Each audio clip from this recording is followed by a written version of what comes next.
How's it going, everybody? Can you hear me?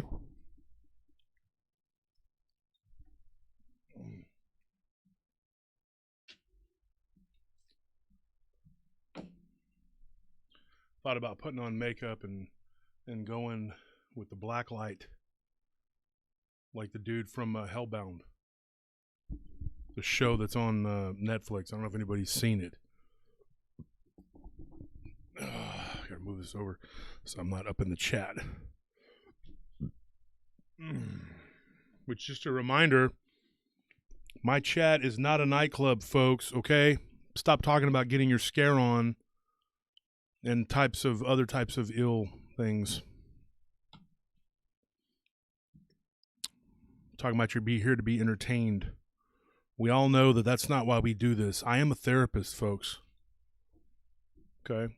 I'm here for you. I'm here to give you therapy. And anybody who thinks that that's not the case, well, my trolls will deal with you. They will attack you. They're like the minions, but online. Let's get started with the Patreons here, guys.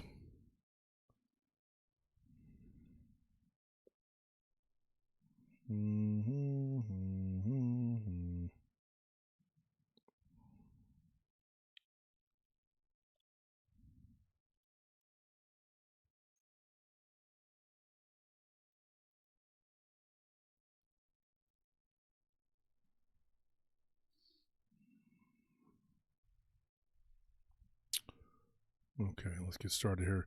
Dorothy Metcalf, she's new. Mimi Piccolelli, who came in on November 3rd. Polly G, November 1st. I appreciate you guys joining. Melissa Koyman, Pauline Rome, Joanne L. Hartnett, Leighton, Mary Plyler, Stephen Hall, Miguel Guetta, Tommy Egan, Eric Garcia, Ryan, Tim Lewis, Super Hornet 1, Debbie Wolf, Extreme Reality Check, Histotech, James Estrada, Tim Bernard. Tim, if you're listening, I sent off your package today. Remember, if you're a Patreon supporter of 3 months or longer, hit me up.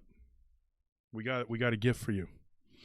Ricardo Herrera, Barry, Titan, Dead Man Walking, Guy, Don Wells, Melissa Panay, Derek Tribble, Andrea Krask, Shannon, Joyce Burnett, Barbara Blindy, Martin Hertel, Terry Fusler, Chris Clough, Curtis Turner, Philip Morin, and Alexander Murphy, Matthew Durgo, Chris Smith, and Ralph Ayu. Real quick, I want to get into a couple things, and I'm going to tell you a few scary stories. It's going to be us just talking scary stories tonight. Sorry I haven't had a chance to get a haircut. My hair looks dismal. It looks terrible. But Anthony can remedy that. Can you when you're done eating, Anthony, can you bring me the hat from the truck? It matches my lovely shirt, and I want to show you. We have some hats made right now. For some reason, they're taking a long time.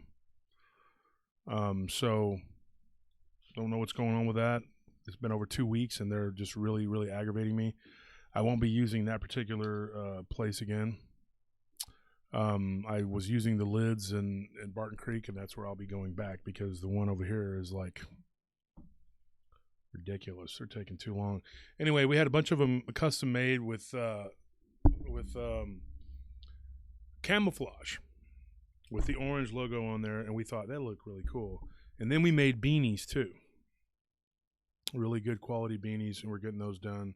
And we're getting some paranormal trucker hats. You'll see the white hat that I wear usually. If you can find the other hats down there too, bring them in. I don't know what all's down there, but I can't find my other two hats. I think they might be in my wife's car, which is just kind of like a vortex, just disappears. I think she really just throws my stuff away. If I leave it in there, she's like, nah, you don't need this. Goodbye. I warned you. And so what ends up happening, I just, I have so much stuff, it just gets scattered. Sometimes I'll leave it at the office studio because the office is right here next to us, and then there's a studio. Thank you, John Villafranca, for the donation. We could definitely use them to keep the show going, pumping, so we don't have to dip into our pockets to keep it going, because then that becomes a hassle. Russ Harmon, thank you for that donation.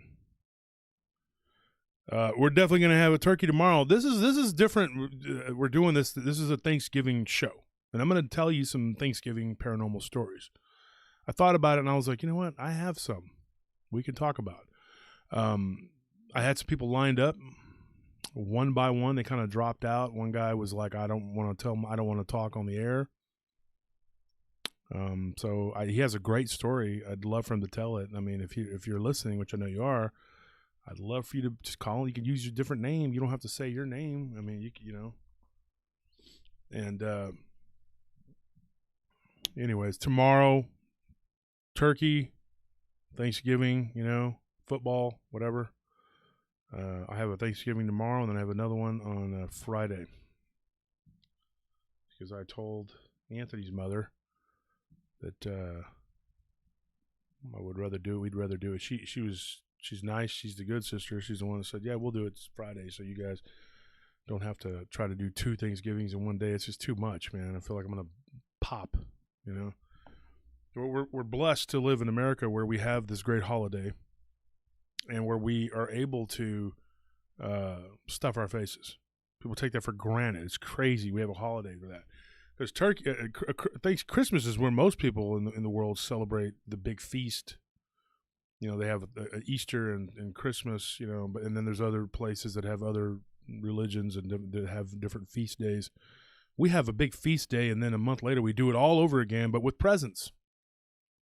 So I call Thanksgiving Christmas light. It's without presents. There's a few lights out, you know, already, which is cool. The lights are out. I want everybody to go out and just decorate everything.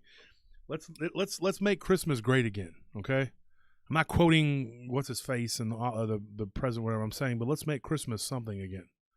Let's make it mean something. I love Christmas. I love Christmas so much that I'm going to do you all a solid. I'm going to get to that in a minute. First, I'm going to show you this. Okay? Tired of hearing about Barton and Valente with their swords here. You see that? See my Reaper? Well, come at me with your swords. Okay? I'm ready.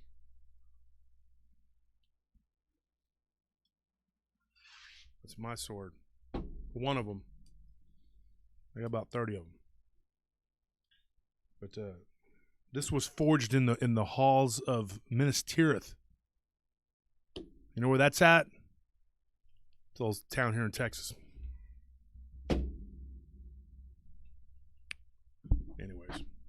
Anyways, this is one of the pillows I was going to show you guys. You see this? Look at this. Woo! These things are comfortable too. And it's got this on the back. Look at that. Ain't that cool? Both logos. You can get them however. Check them out. Get them through the store. Oh, my hair really does look bad today, doesn't it? Mm-hmm. No, that's actually not a gladius. That is a, it's called a meridian or a meridius, something like that. Thank you, Madeline Chat, for that donation. We greatly appreciate it. Got to keep the show going, guys. We got to keep it going. So I don't charge for the content. It's free. You get your content for free. We put minimal commercials on the shows. We put minimal commercials on the podcast. Give me your comments in the comment section. Let me know what you guys think. How did we do? It's 111 people here right now. How did we do on the Wendigo? It was me, Ryan, and Ashley. And we're going to do part 2. We're going to tell some more stories on there on the second part. And that's coming out Friday. In the meantime, we're going to get some people up in this chat. And once we get a couple hundred people in here, I'm going to break out with some stories for you guys. So we got to get some people in here so we can tell these stories. I got something for you.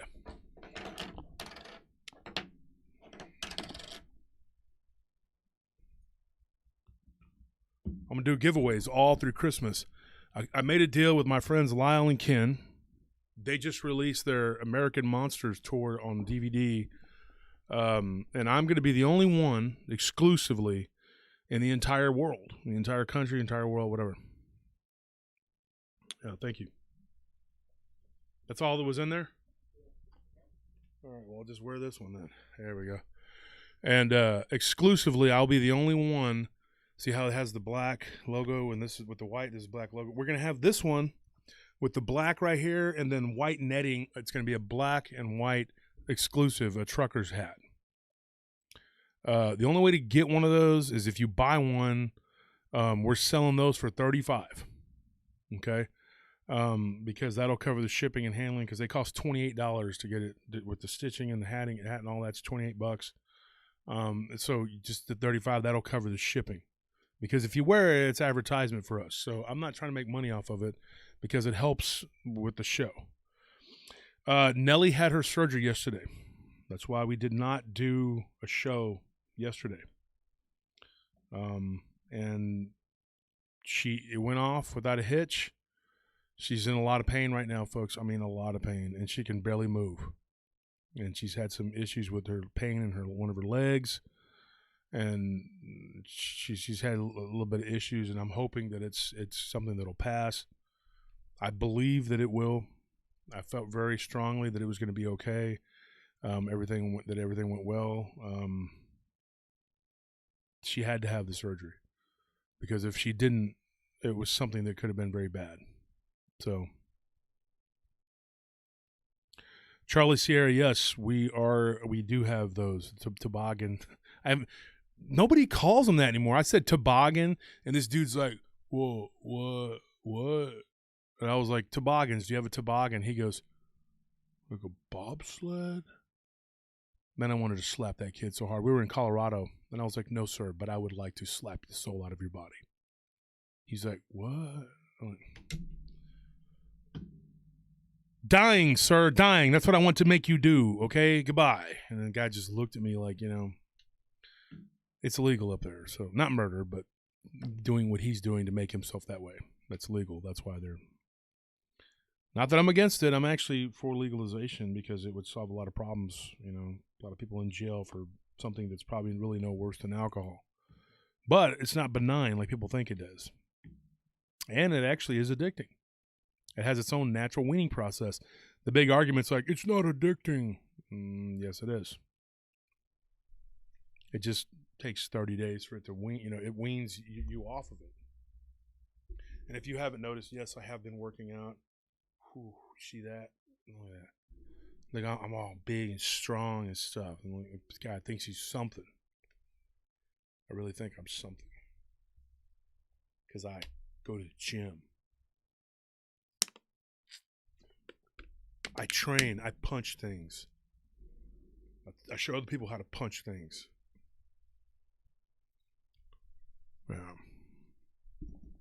So anyways, Ken and Lyle both autographed those copies. I'm going to get, I think they only got 19 of them. So they're going to give me 19 copies, and I'm going to give those away all through the month of December. And a PRT cowboy hat, I don't know how that would work, Darren, but I'll look into it. But anyway, all through the month of December, we're going to be doing giveaways, and we're going to give away the American Monster Tour DVDs with Ken and Lyle, good friends of mine. And they're going to be the only one. I'm going to be the only one who's got those DVDs, both the covers signed by both individuals, by Ken and Lyle. They go to a couple different places, and they do on-site investigations. They're looking at the Thunderbird. And COVID kind of put a damper on the whole deal or whatever, but I'm sure they're going to do more eventually. But that's the DVD where Ken and Lyle go together and talk to witnesses. And I watched it the other day. And the DVD is cool. It's a collectible, and you might be able to get one with one of their autographs, but not with both. I'm going to be the only person that has access to both autographs on the DVD. And that's something that you will get. What we're going to do tonight, we're going to do something a little different. When we put this on the Paranormal Round Table group on Facebook, we have a group on there. When we put the link to this on the Paranormal Round Table group, there will be a giveaway for that with an autographed book, as always, and a few knickknacks that you get, PRT stuff, Texas stuff. But what we're going to do tonight is going to be a little different, because this is a Thanksgiving show. And we're going to pick someone from the comment section. Now, it's up to you to pay attention and if your name is called. Okay? And I'm going to have the moderators, and they're going to pick someone out of there. And we're going to do a giveaway for that. We're going to give away one of the lamps. But we're going to do another giveaway too. I'm going to show you what it is in a minute here. I'm excited. I don't think we have as many people today because people weren't expecting us to be on.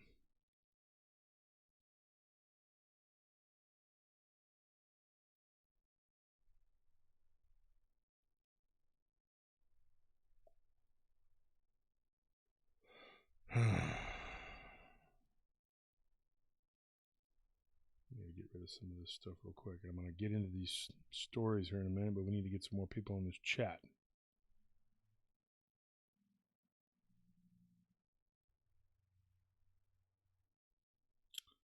Charlie Perez has finished Lauren Coleman's figure, which I think came out very well.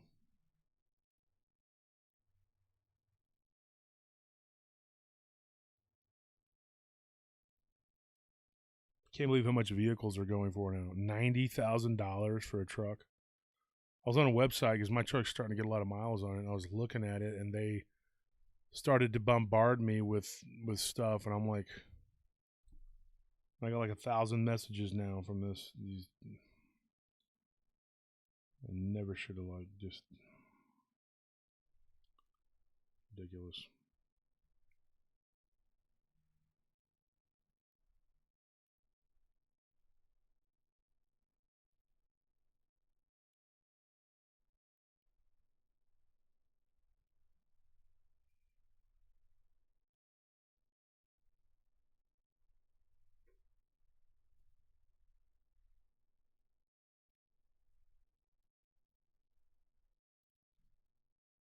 All right. Where are all my moderators? Trying to find my moderators.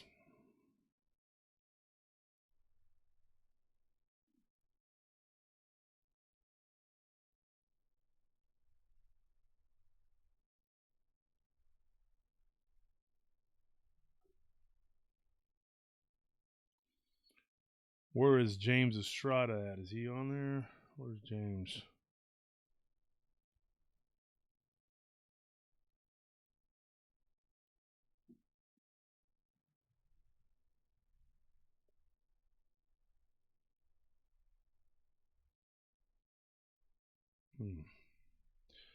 I talked to David Wedley yesterday, and one of the things that we talked about, he's writing the books for the 50 states. He lived in North Carolina. He grew up there.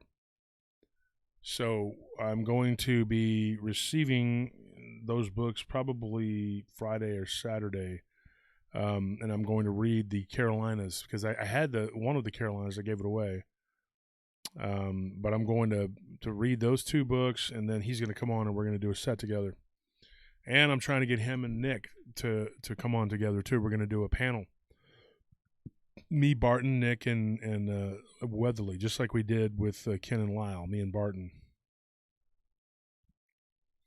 And Barton, if you're listening, I don't know if you even know this is happening, but it's happening. So that's what we're going to do. Barton's going like, what? I didn't agree to that. I know you didn't, sir, but you're a good friend, and I know you'll be there.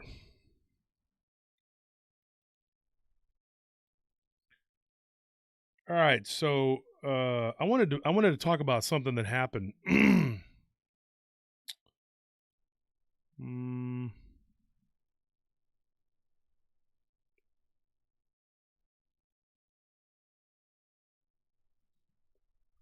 I got to talk about something that happened. Somebody got ripped off in one of our groups, in the Paranormal Round Table group, and I thought it was some kind of joke because I thought that this guy was actually making a joke about selling an old cell phone because I really thought that's what it was. Turns out it wasn't. It was some sort of box. I got to look at it here. So the guy that got ripped off, his name is Ryan Boone Boone Cherian.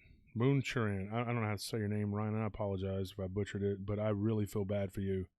Okay, and he he didn't even want anything. He didn't want me to give him anything. I offered him some stuff, at least to to take the sting away or whatever. The guy was pretending to be somebody. He put it on there on our group. I guess he did it in some other groups too. And let me see if Nelly, if you're listening, can you send me the guy's name? Because I want people to be aware of who this guy is. He ripped these people off.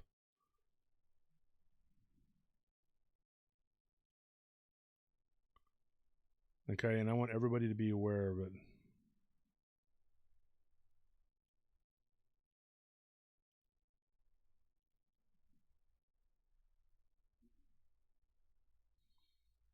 Anthony, do me a favor and message Nelly and find out the guy's name that ripped off these poor people for $250.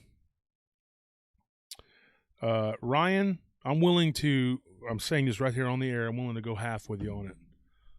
The offer stands.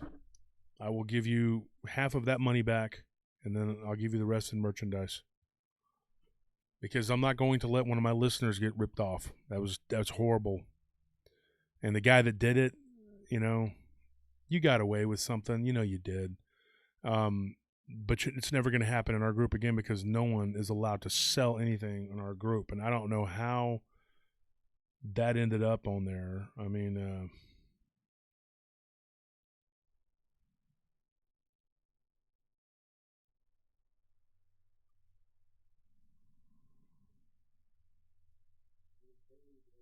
Henry Dave, probably not even a real name.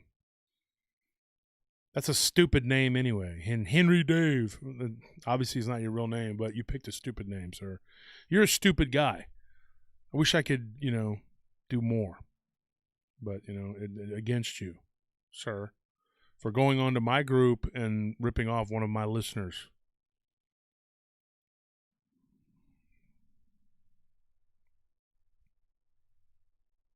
So, anyways, if anybody could find it in their heart,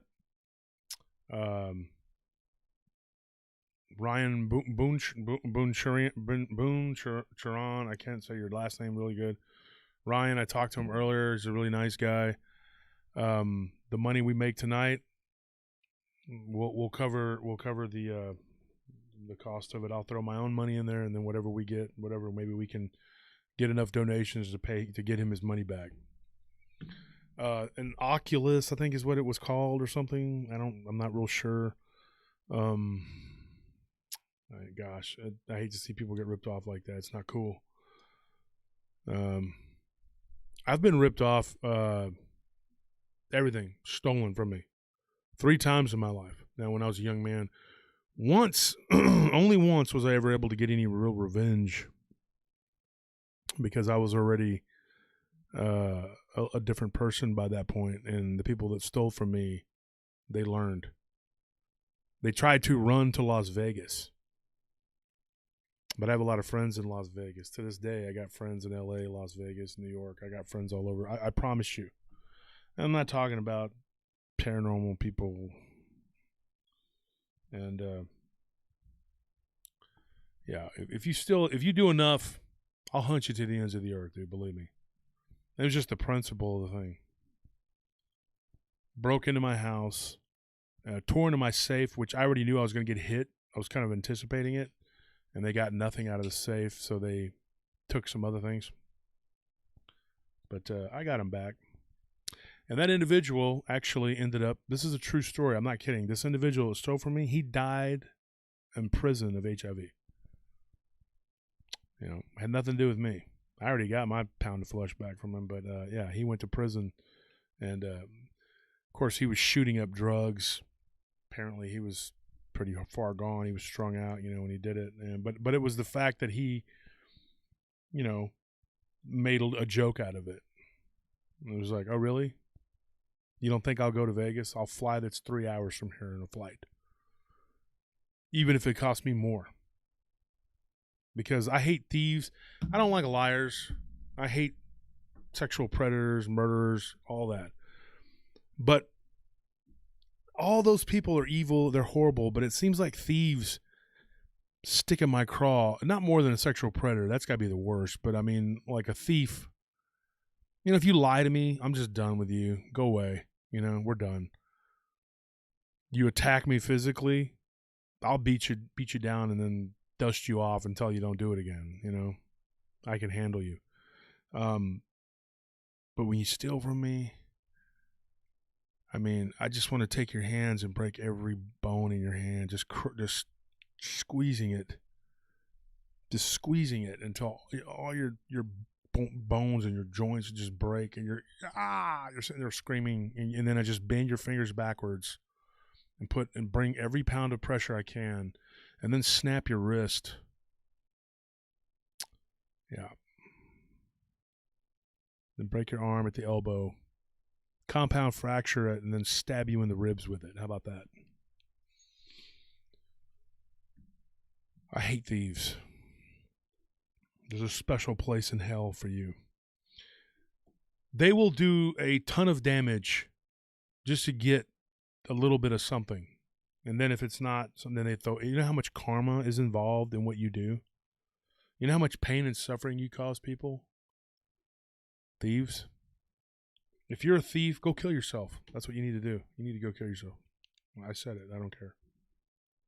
If you're a perennial thief and you can't stop, or that's how you make your living, because even when I was doing what I did back in the day, I didn't steal nothing that wasn't mine.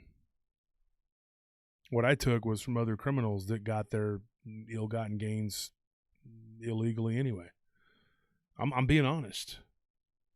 I was a predator in a way that I attacked other predators, because they're the ones that had the money. They're the ones. People always ask me, like, why did you do? I never attacked college kids or students. Why would you do that? You're doing something illegal, and you know you're doing something illegal. You're going to be the target because I know I can get something out of you. Money. Jewelry. It's the only type of people I ever messed with. Most of them were thieves in their own right. They all were thieves. Now, I had a talk with a Buddhist friend of mine, and he said, yes, you did a lot of bad things to bad people. He's like, and it was bad, and you're going to face karma for that because your motives were not, you weren't trying to do it because you were trying to do it to gain, But I told him, I said, look, I always went after the bad guys. It's funny too, and I mean, like sometimes you come across these people, their egos are so inflated from being rotten, evil people and getting away with it, and they start doing this little monologue about what they're going to do to you, and they're walking, like this guy came walking down the stairs doing a monologue of what he was going to do to me. Because I'll be honest, I had fallen backwards and was laying on my back, and I guess I coughed up some blood, so he thought, oh, well, I'm going to try. And while I'm at it, I'm going to tell him about other people that I've killed, and you're going to be the next one. Next contestant on You Just Lost Your Life. So I just laid there until he got up close enough, and then I jumped up, surprised the heck out of him, turned the tables on him. It's like on The Good, the Bad, and the Ugly. If you're going to shoot, don't talk. Not a very, very, very, very rough past. Very, very, very rough. So I got my jewelry. The thieves are no bueno, dude.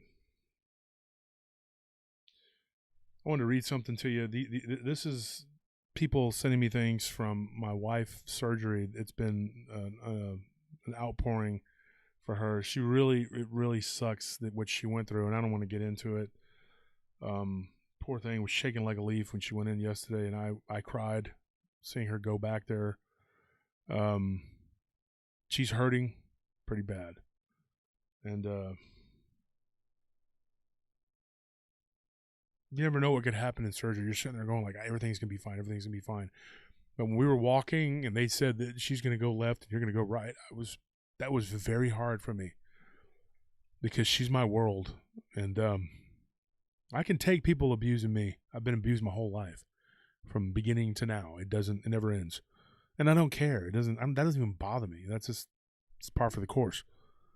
But when you attack Sweet Nellie, the little Sweet Nellie, The best thing that's ever happened to me in my life. So she's coming to my life, and my friends that know me from back in the day can attest to this, dude. She brought the light out.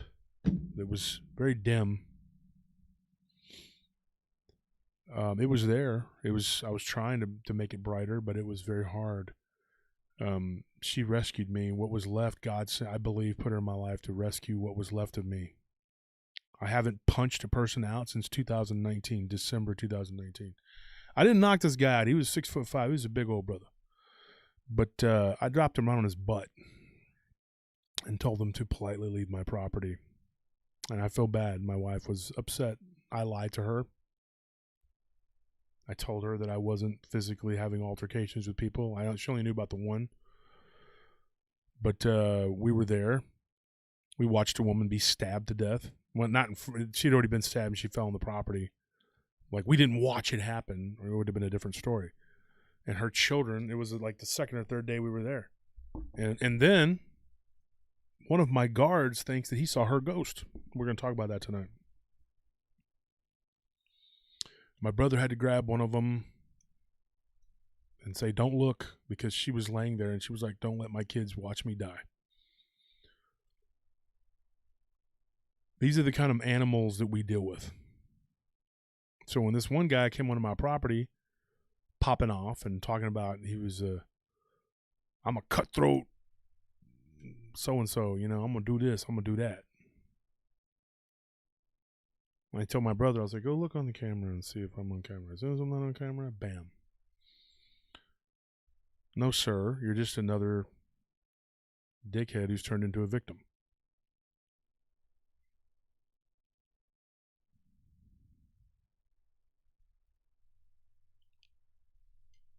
But I told my sweet Nellie that I wouldn't do it anymore. I used to go to the bars and clubs, and I would hang out in these hip-hop bars and clubs, which I don't even listen to that kind of music. I knew what I was doing. I would go in there and I'd hang out. Got into a fight 2 years before I met Nellie, or the Christmas before I met Nellie, at my friend Arash. Went into his bar. Grabbed a guy's necklace. Told him it was fake. He didn't like it, and I slung it in his face. He tried to throw his drink on me, and I turned and I popped him so hard that his soul came out of his body. I went back in. But I don't do those kind of things anymore. One, God the Father, Jesus Christ, my Savior, and the Holy Spirit. The other one is Nellie. She's basically told me not to do those things anymore. So we don't do those things anymore. Doesn't mean that I'm not capable. I just don't do them because it's not correct. It's not correct to go around putting your hands on people. I understand that. Recently, we had this court thing with the Kyle Rittenhouse. I'm not going to get into it or whatever. Just do the research. Do your own research. A lot of people think it was wrong. A lot of people think it was right. I think two things. I think he probably shouldn't have been there. He was a kid and shouldn't have been doing that. But he was there. And the people that he was engaging with were not good human beings. And how anyone on either side can justify those people like mourning and feeling bad. One of them had hurt 5 children. Another one had beat his wife's face in. How is that okay? And then they're trying to hurt this guy, so he did what he did. I mean, I watched the video, and he tried to turn himself into the cops. Attacking someone who's holding an AR-15 is probably not the smartest idea. Why were they there? I saw the riots here in Austin. I saw what happened. I watched it. It was horrible. And you couldn't take out your phone and video. They were all over the place. And if you were videoing it, they would get you. You had to be one of them, which I wasn't, because we were doing security and we were protecting property. I saw some really weird things that going on. During those riots, do you know that there was a spike in paranormal activity? Huge spike in paranormal activity. I was talking to some people the other day in one of our apartment complexes. They were talking about seeing shadows, like big time when all that was going on. They feed on that kind of stuff. A couple of my guards, which I'm going to get into tonight, a couple of my guards have seen some really weird things while they were doing their jobs. Recently, my patrol captain, she's a female. Shout out to Kim Varell. She's a bad bee, let me tell you. Chased a woman into the swimming pool, one of our complex. She goes out there every night, almost every night. Just rarely takes a day off ever, and raises raised 3 kids. And I mean, we pay her well, but she does a hard job. She locks down South Austin, which is a rough place. Austin's crime is just horrendous. Don't let them lie to you. If you think coming here is going to be, oh, it's all great, whatever, there's some crime. You got to know where to go and what areas to stay out of. But she's very spiritually in tune. She's seen shadows. Her and one of my guards, Kenny, who's going to eventually come on my show and talk about his paranormal experiences. I've known him for 20 years, but they both have seen the shadow of a man in one of our complexes. And when you're going down the ramp, going down into the bottom part of the parking garage, it looks like a shadow, but then when you put your beams on it, it goes through him, and he's actually a man wearing a gray coat. And the other night we were up there, and my wife saw it. Her and Kenny both saw this guy walk toward what my wife kept saying. He went through the door over there. Well, there's no door there. There's just a wall, a cement wall. Very weird. Very weird. I got a few stories for you tonight. We're going to get into that, I promise. But let me do this real quick.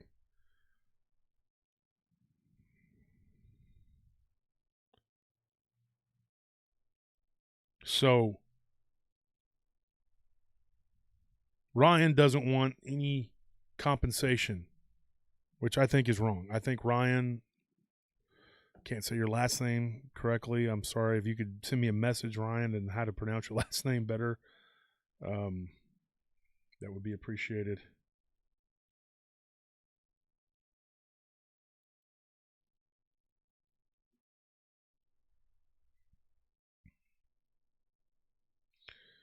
And then again, I got to tell you this, Ryan Tremblay. It says, Ryan asked me, and Ryan, I'm sorry I didn't get back to you. My wife's surgery took up all my time yesterday. It says she tested positive for COVID. So, Ryan, I'm going to tell you, because you asked this question, I'm going to tell everyone else, take vitamin C, D3. This is what I took. I'm not saying this is going to, I'm not claiming to be a doctor or it's going to heal you. This is what I took. Vitamin C, vitamin D3, K2 because it helps with the D3, and zinc. Very important. I take a magnesium supplement, which is very important. I would take a B vitamins, B12 to keep your energy up. I can't take it personally because it causes me to have anxiety.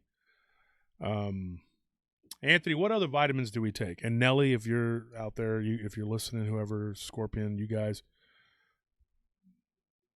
zinc, yeah. I said all those, but there's something else we take. Ryan's mother has got COVID, so everybody pray for Ryan Tremblay.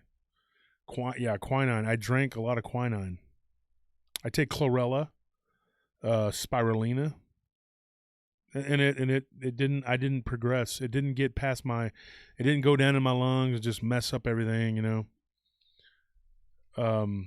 Some people are saying ivermectin. I didn't take ivermectin. Johnny Henderson did, and he started to feel a little better, but then he relapsed. And when he went to the hospital, he took remdesivir. He died on that, and so did Armando Salazar. I'm not going to lie to you. Even if they demonetize me, I mean, I don't care. I'm going to tell you the truth. That they died on that. I saw it today. I should have taken a picture of it. Somebody had put it on the back of their van.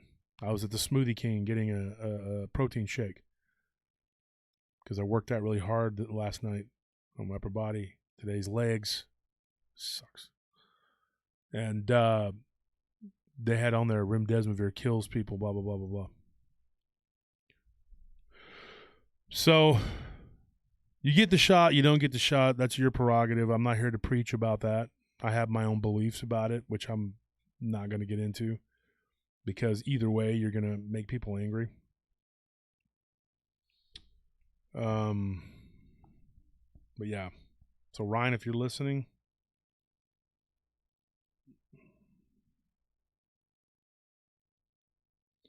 so Ryan, the one that got ripped off, Boone Charian, he says, "Hey, I'm watching the live show. I appreciate everybody for wanting to help. You guys are amazing, but I can't accept the money. We are working with our bank to get the money back, and God willing, you will, hopefully. I still want to send you something, though. I really do." And he says, "Please keep the money and use it for the show because it deserves it." Well, this is what we do with the money on the show. We always put it back. We always put it back into the show. People that listen. Here's what I'm excited about. I'm going to show y'all something. Then we're going to get into the stories, okay? I'm not joking. Here we go. Check this out. That is, what do y'all think that is? Take a look at that and tell me what you think that is. That's one of them. Can you see it? If anybody can tell me what that is, you'll get a no prize. Stan Lee from Marvel. Him and Kirby used to always give out the no prizes.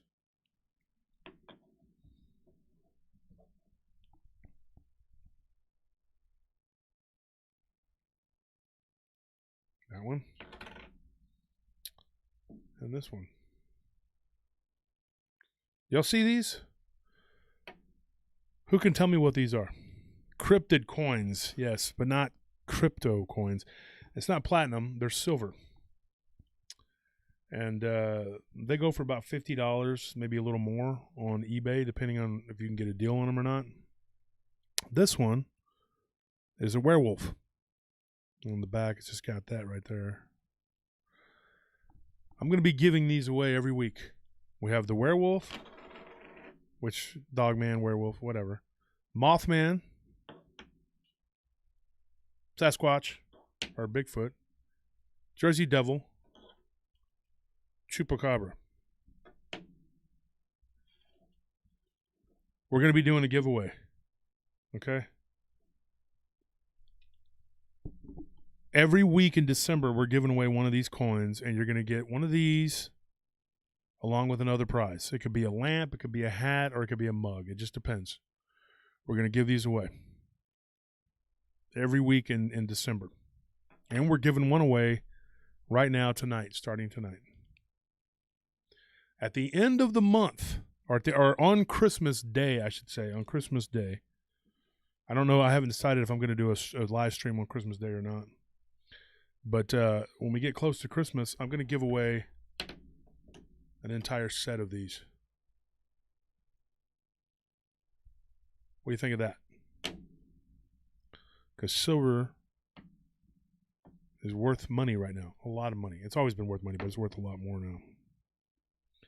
Gold is like through the freaking roof. It's unreal.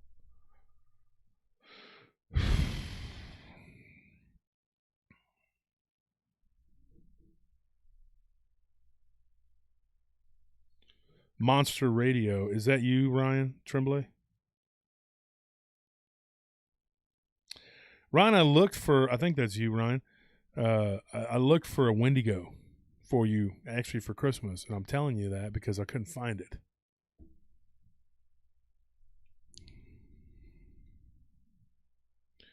So anyways, if you're interested in those coins and you want to, let me know. Because every time I drop a show, this is only going to be for during the live stream tonight, and then we're going to do it every Friday when we drop the show. Leave a comment on the Friday shows when we drop them. Boom, and we're going to give one away every week, and then we're going to give away a whole set of them.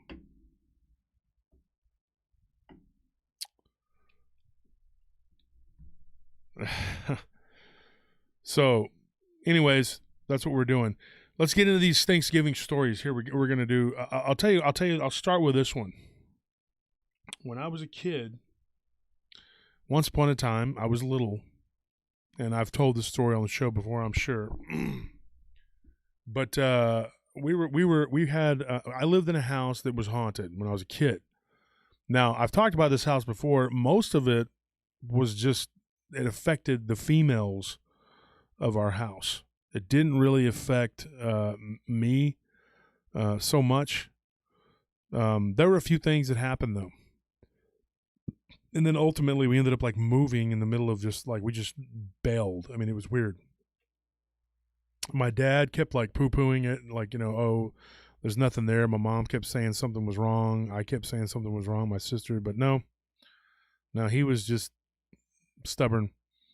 And it really affected the females in our house. What ended up happening was one night when my mom's family came over, not all of them, but some of them, and we were all sleeping in my bedroom, and I think there was like 5 of us, and we heard a thud, and we saw, this was the night before Thanksgiving, so it would be like tonight, like the night that this is Thanksgiving Eve, I guess. So we heard a thud, and we saw what looked like a giant man, not a giant, but like a large man, like 6.5 feet tall. And he looked just like a shadow, like a black shadow. And he was dragging something behind him that looked like a bag, like something in a bag. And it scared the crap out of us.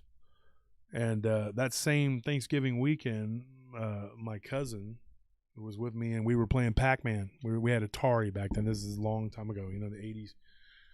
We were up late, and he was trying to flip it. Now, when you flip Pac-Man back then, it means that the score just starts over. That's as close as you're going to get to actually winning or beating the game. It really was an exercise in futility, like most video games really are. They're just more fancy. But you didn't really get a whole lot of satisfaction out of Atari games. You just played until you get a really high score, and that was kind of it. And you could get bored with the game really quick if you were me, because they even Nintendo with the 8-bit, it was like, there wasn't a whole lot to them. So he played it, and we were trying to flip it. It was one of the only times, and I saved this story because it was a Thanksgiving thing. It was it was either the night of Thanksgiving or the Friday after Thanksgiving. And we heard like what sounded like somebody sliding across the floor in like, not chancla, not flip-flops, but like house shoes. And I turned and I looked to the left, and where the video game was like this little cove room, like this little side room, which I don't know what it was. It was weird the way the house was built. It was a big house. And it was like this little side room that kind of jutted off from the kitchen. And we both saw what looked like the wispy image of like a woman, like kind of going by the counter, and then it just kind of faded away. And we were like, whoa. And then we just kept playing. We just kept playing. Or my cousin did. But I got freaked out. Never saw it before or after, but I saw it that day.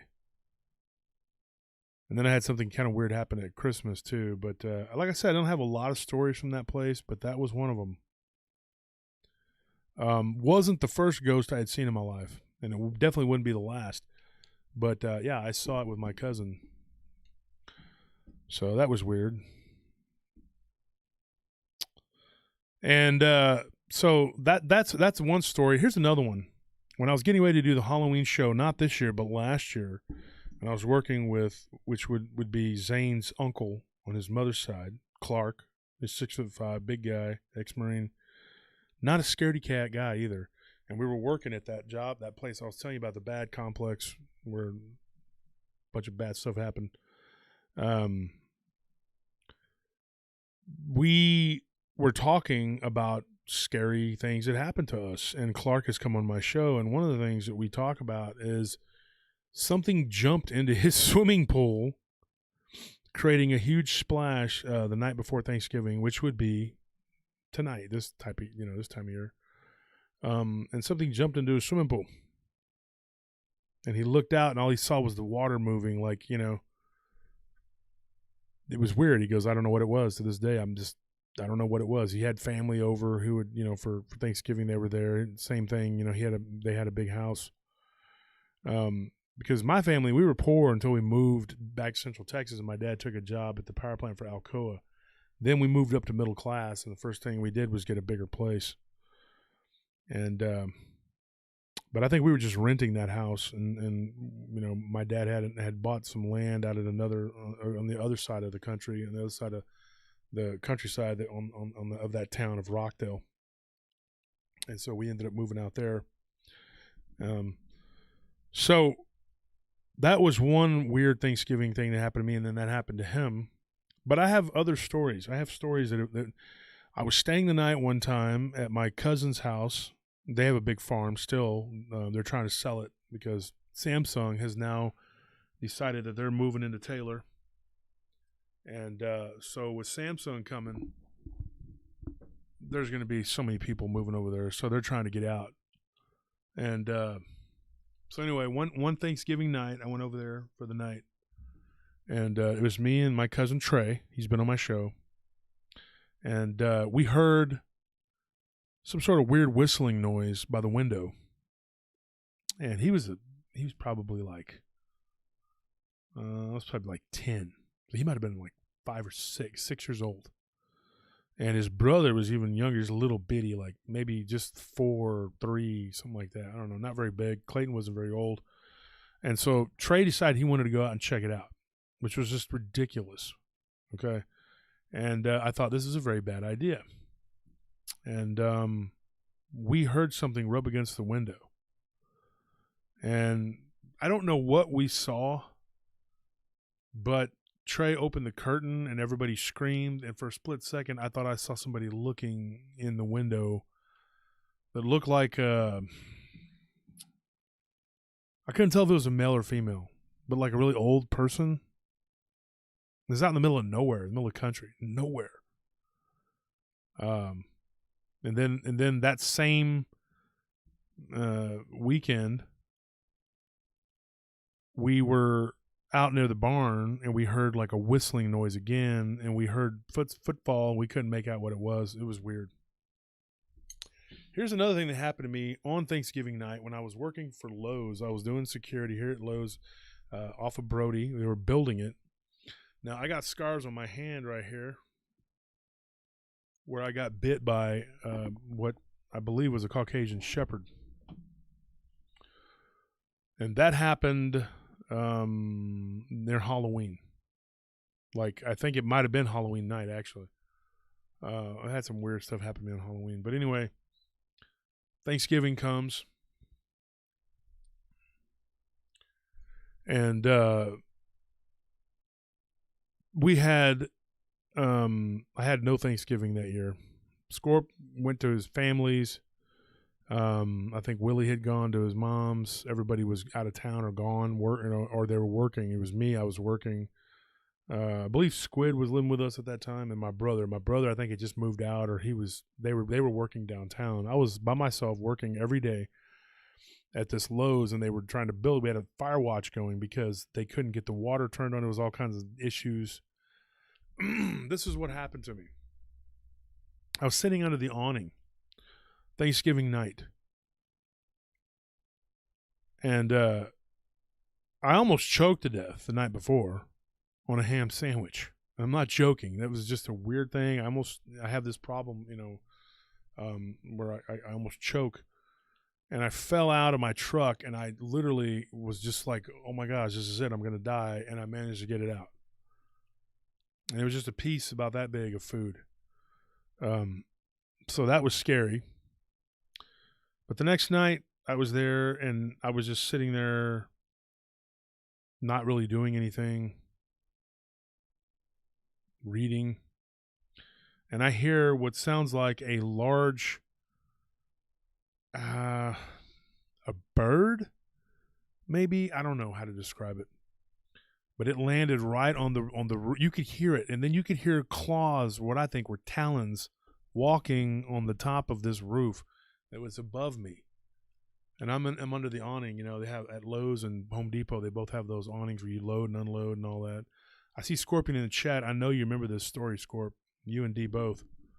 And I kept thinking, what the heck is that? So I drove my truck out from underneath it, and I saw this. I couldn't really make out what it was. It was just like an image. Like you could see like something darker than the sky, darker than the night up there. I didn't see like red glowing eyes or anything like that. It was just really weird. And then I heard like what sounded like wings flapping. And it was gone. It never happened again. Don't know what that was. But one time I was asleep in the parking lot. I know I was asleep. I was tired. Work was like 14 hours a day, 7 days a week. I was there more than I was at home. Being at home was just a time to sleep and then go back to work. I did that for about 6 weeks. Something flew by my window. It was blackish brown, and I never did get a good look at what it was. I don't know what it was to this day. It went right by my window.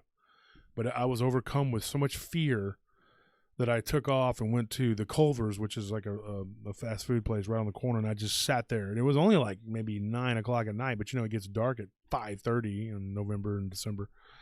So, I was just sitting there in the parking lot going like hyperventilating, like what in the heck was that? And it gave me a terror. At that same place, I woke up one time with what I thought was like a fairy. It was like a ball of light about that big with wings. And it was talking to me. But I couldn't make out what it was saying. It was like in my mind, I was waking up from a dream. But it was like it was saying, everything's fine, it's okay, And I was talking to it, and I woke up speaking, calling it gentle spirit, which I don't know. Don't know what that meant. That whole place was weird. The Caucasian shepherd eventually came back, tried to finish what he started when I was walking near the fenced off area. Forgot what that area is called. There's like a big tall 10-foot fence or whatever, and it was running toward me, and I just ducked right into it and closed it, and then unloaded a bottle of MK4 on it, which is like police issued. Back then you could get it pretty much at any place that sold stuff like that. Now you got to have like a certificate to even look at anything, but that's fine. It does keep the good guys from having it, because the bad guys don't obey the law anyway. But anyway, it was like mace, and I unloaded it on this freaking monster animal. It looked like a big white wolf bred with like some sort of Pyrenees or something. That's what they look like. It just looks like a monster is what it looks like. It's as big as you are. But I wasn't afraid. Back then I wasn't afraid of anything. I was just like, whatever. I just didn't want to get bit again. And so anyway, some weird stuff happened at that place. But that was Thanksgiving night, though, when that thing landed on the awning. I'll never forget it. It was weird. Here's another one. And now we're getting into some other people's stories. This one I was given by a lady up in Rhode Island. Very small place, but very haunted. And Thanksgiving night, they were watching TV, football. She said football had just ended. And like I said, I'll save these up for Thanksgiving because they're spooky Thanksgiving stories. She was like, I don't know, I was about to go into a food coma. I told her, I said, believe me, I know. And she said, I look out the window and I see what I thought was an angel. She's like, I literally thought that looks like an angel. You could see the wings and everything, and it was in the yard. And she said, it looked white. And she said, as I got up and I looked toward the window, and the kids were all sitting there, getting ready to play a video game or whatever, And she was getting ready to go back to her room, and she was reading or whatever she was going to do. She said she was going to read a book. And husband was like passed out, asleep on the recliner. They had some people over. They had all left, except for a couple of cousins that had stayed over. So she didn't want to alarm the kids. So she walks up. She looks out there and she sees it standing there right there in the driveway. Now they did at that time live in a very cozy little residential neighborhood. She walked outside, or she opened the door, walked out one step, and it turned around. When it turned around, It had the most demonic face that you could ever imagine. She said this thing looked like it was black. And the wings kind of spread out, and they weren't feathery wings like she'd originally thought. It was like it tricked her into thinking that that's what it was. Or it was the lighting, because when she told me about it, I said, well, what if it was the lighting? What if the lighting did that? What if the lighting made it look like it was white? And she said that's possible. They already had their Christmas lights up, and the Christmas lights were white. And it was standing there, and when it turned around, it looked like a bird and a human's face mixed together. Not like the Mothman, okay? Very much like, not like a Jersey Devil, but like a bird being, a bird man with weird looking claws. And she said they were like kind of like this in front of it, it was kind of hunched over. And she said its mouth was kind of moving up and down. The nose kind of came down to a beak, but then the bottom part was almost like a jaw, and it had teeth. And she said it just went toward her, and she ran back inside, and then it banged against the door. The kids all heard it and got freaked out. Yeah, somebody said Lechusa. Yeah. But this was in Rhode Island. She went around outside, and she looked out the window, and it was gone. So that's a nice thing to see on Thanksgiving. Got another one. I got a few of these. So that happened. Had that one for a while. Got that one way back, So I thought, I got to save that one for Thanksgiving. So here we go. Here's another one. Thanksgiving. Now this guy, poor guy, got put in jail. He had a problem. He had a drinking problem. He got out. His first night out, he'd only been out for a couple weeks, or his first night out, when he first got out, almost died in a wreck because somebody he was with was driving ridiculous. And when they wrecked, he hit his head, and he went unconscious. In the dream, he had like one of those really quick dreams, I don't know if you've ever had those, anybody out there? But he was told in this dream by this ball of light, according to what he said. And he said that this thing told him that he would be visited by a demon in 2 weeks. In 2 weeks was Thanksgiving. And it said that the demon was going to try to take his soul. And they had to make a choice. And he said that was it. He woke up. Don't know what the choice was. If the choice is go with the demon and burn in hell, or not go with the demon and burn in hell, it's an easy choice, right? It's like, I think I'll choose, whichever path is going to get me out of that situation. But anyways, he goes. He's at his mom's. They have Thanksgiving. There's some family that come over. He had been in prison for a few years. He had done some things. And his biggest problem was booze, and he had DWIs and whatever. And so anyway, that was here in Texas.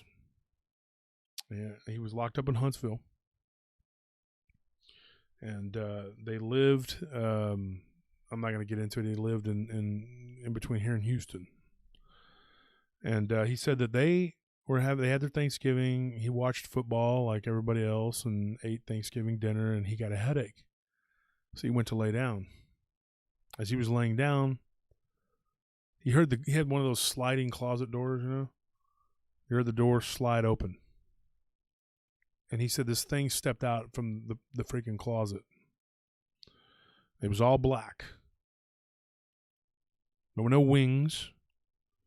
It was just black. And he said it was blacker than the rest of the room. You could kind of see a little bit of light coming in from the hallway. And he said that this thing was making a noise. It was breathing, going kind of like that. That's how he described it to me. That's as best I can do. I can't do exactly, and I don't think he was even doing it the way. But it was, and he said that he could hear like a chomp. Like every few seconds, it would do like this chomp, like a bite.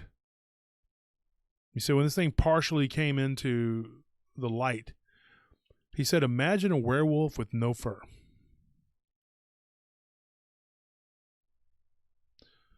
And he said that when that thing was standing there at the foot of his bed, dude, he said that it just jumped onto the bed and began to crawl like a spider over the top of him.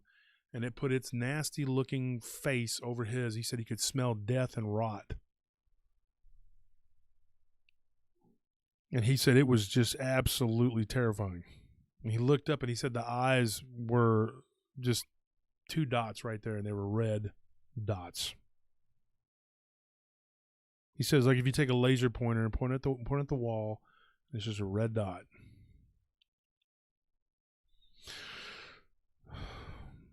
So he closed his eyes. This thing was holding him down. He couldn't scream. He couldn't move. And in his mind, you know, these things will communicate with you through your mind. And it said, "Are you ready to die?" And he said, "No, I'm not." At that moment, he began to pray, screaming out in his mind because he couldn't speak or say anything. And he said this ball of light, like just a little orb, like a little whitish blue orb, came into the room and began to expand a little bit. This thing looked up at that orb, which was over the thing was over its shoulder. Now, he didn't say if it was left or right, but I guess I should have asked. But it began to like burn this thing. I mean, literally, you could hear like flesh sizzling. And he said that it just started to kind of shrink, like it was shrinking.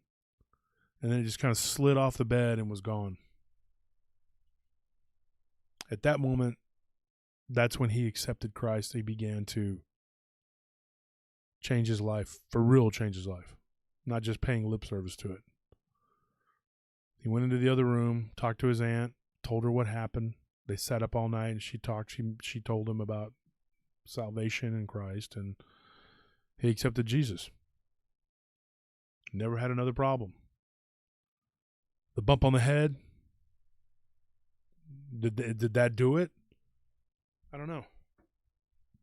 You be the judge. I have no idea. All I know is what he told me.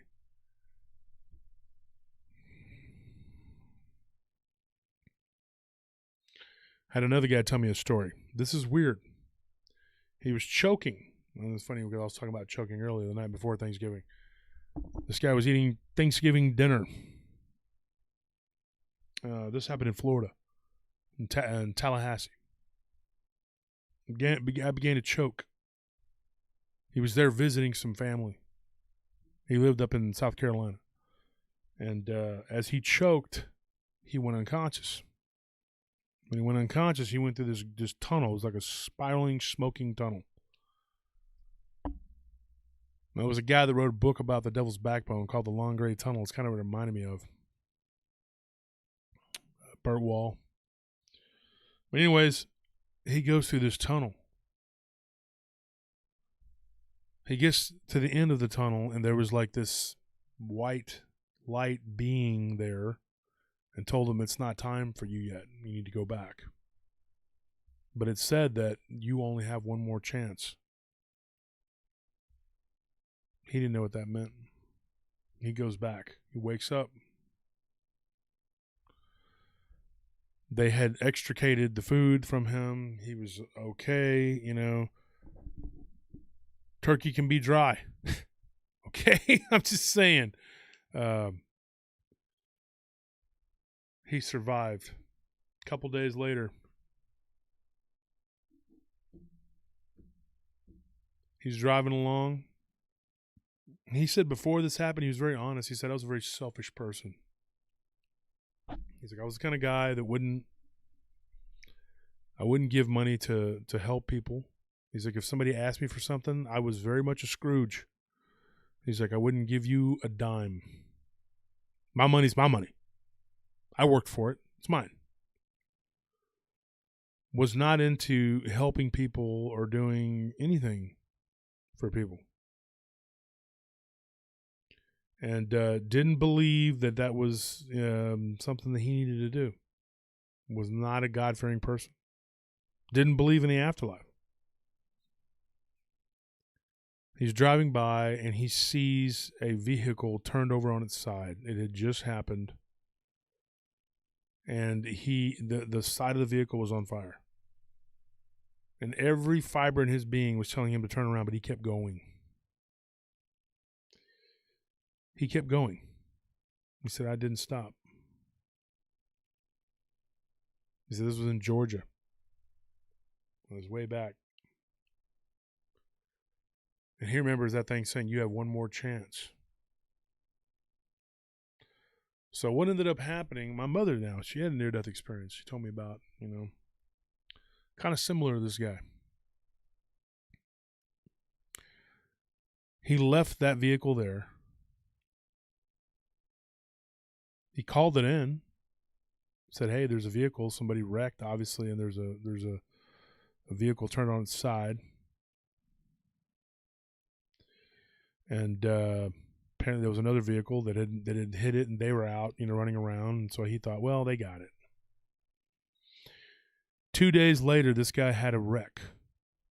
He flipped his Jeep or his Grand Cherokee, whatever, flipped it. And he broke his back, broke his neck. And now he's paralyzed from the waist down, cannot feel anything. And what happened was he went to hell, or a version of hell.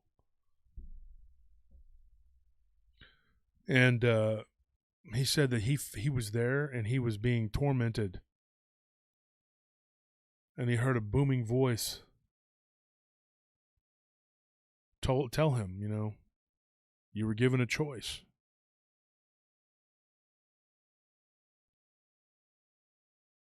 And he says, I'll live my life, do whatever, I'll he died, he lived, he died, he lived. He kept coming back to life. They resuscitated him. He eventually pulled through. But now he's paralyzed. But here's the miracle. He lives his life as best he can now, this individual. And he's a friend of a friend, basically, somebody that I knew casually. Had only met him one time. And a friend of mine said, hey, I got this guy. I'll give you his story. And so we talked. And, but at one point he was paralyzed from the neck down. The fact that now he's starting to move his legs just a little bit. He feels like something, it's unreal. And I think he's alive to be a testimony to others. He's just not real big on public speaking, but he tries to talk to everybody he comes across and tell them, look. And he said that he thinks that Thanksgiving was the turning point in his life. If he would have done what he was supposed to do, but he didn't.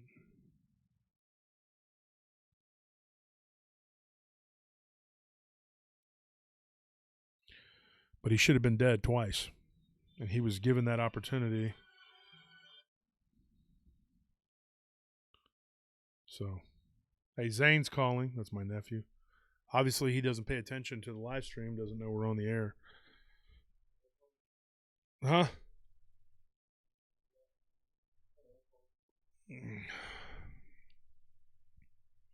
Zane is my nephew, my brother's son. That's his uncle was the one that had the something jump into his pool. So anyway, this guy had a story. When he died, he felt like he was there for days. And he was in a suffocating, dark place, and he felt heat all over him, and he felt like he was on fire. Didn't say that he was on fire now. He didn't actually see flames. He just felt like he was on fire. But he felt like he was suffocating, too, at the same time.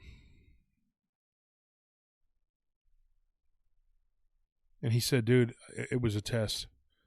If I would have stopped and helped those people, at least tried to do something to show that I was not a selfish person. He goes, but I was a selfish person. He's like, I'm not a sociopath. I didn't change from being a suspect. I loved my family. There are people I cared about. But he goes, but I was a very cowardly person. I'm not going to go out of my way to help people or do things, you know.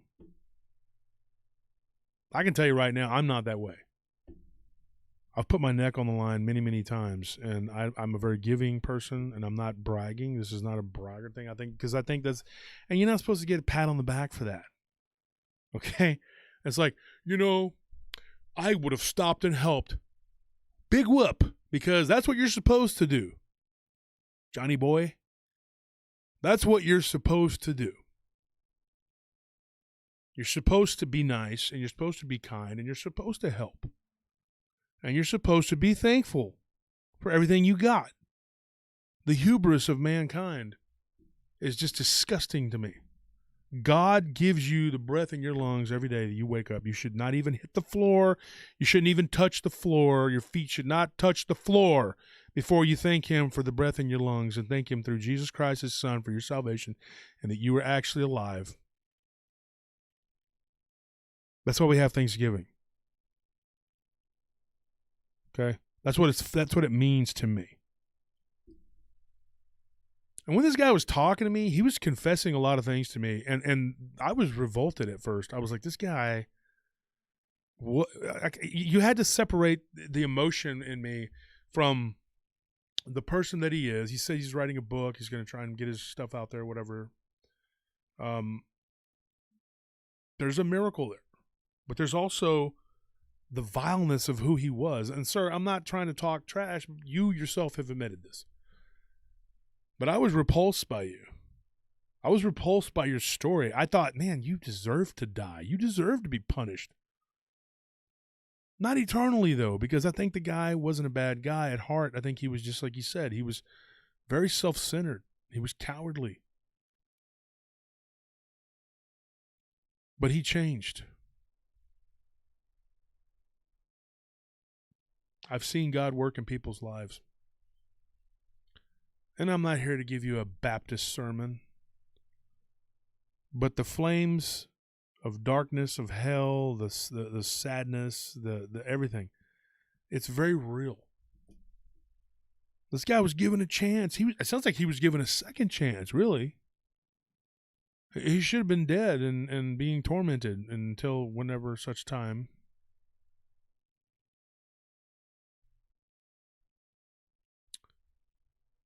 But God's a loving God. The God that Christ speaks of in the New Testament is a very loving God.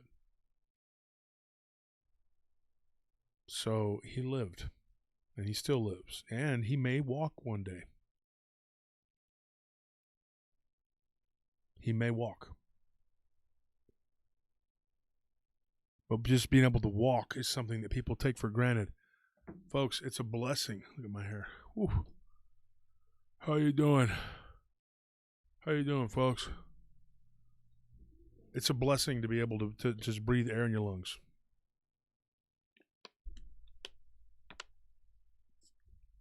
I should have been dead 1,000 times.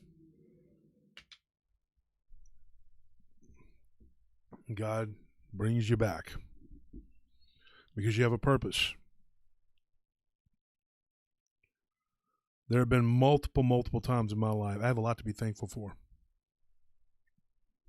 I should have just been left out to dry. And I cried out to God. At one time in my life, I was a young man. My house had been broken into. I'm sorry if I get teared up. I'm a very emotional person. I sometimes get teared up. My girlfriend at the time had left me. This turns out not be a very nice person anyway. Not a big loss, thank goodness. But I was alone. My best friend turned his back on me because I had said some really mean things to him. I had nothing. My car broke down, and my job at that time was a pizza delivery job, which I was pretty good at. I could make some money at it. I was pretty good at it. Sadly enough, you need your car for it. Car broke down. Lost my job. Couldn't pay my rent. My house had been broken into. This was right after the whole thing happened with the Haunted Tower. If you haven't heard the Haunted Tower, go listen to it. I think it was like a curse. It had nothing and no one. I reached out to my friend, one of my other friends that was still my friend, was, and I told him, I said, dude, can you help me? He didn't have any way to help me. He was poor. He lived in the projects with his mom. He was an African-American guy. He was a friend of mine named Jason. Bless his heart, he called my dad. My dad doesn't...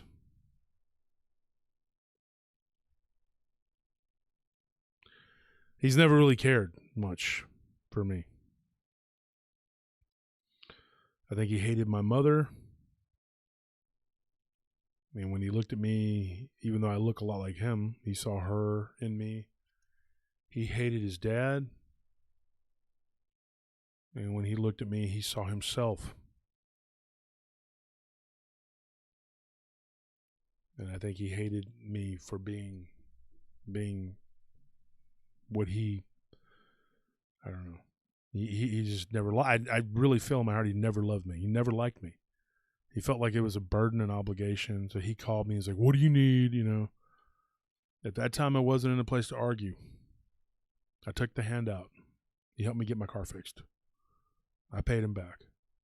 I always got to pay him back. It was never anything for free with any of my parents. It was always, until years later with my mom after she had her near-death experience, she became a different person. When I spoke at her funeral, I said my mom's life was a tale of two different people.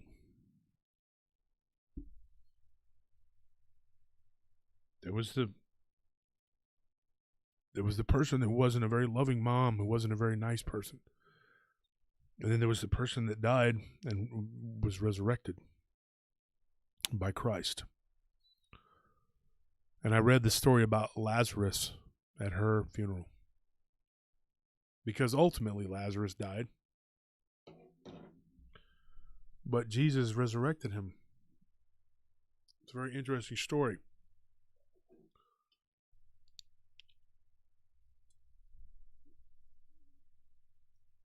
And my mother was, she was a different person. And it was hard for me to forgive her. For her and my dad to let me be homeless, for just not being good parents, for just, when I had a problem with an addiction and I turned to them, that's crazy. James Estrada just said, we've actually been together since 2003. It was 2003. I was just about to say 2003. I had an addiction because I had free access to it. And it was just, I cried out for help to them and they didn't do anything. But this one time, my dad helped me fix my car. So I was able to go to another place and get a job. I was there for a couple months and then I ended up leaving to go away. Not to jail. I went overseas. But the thing is,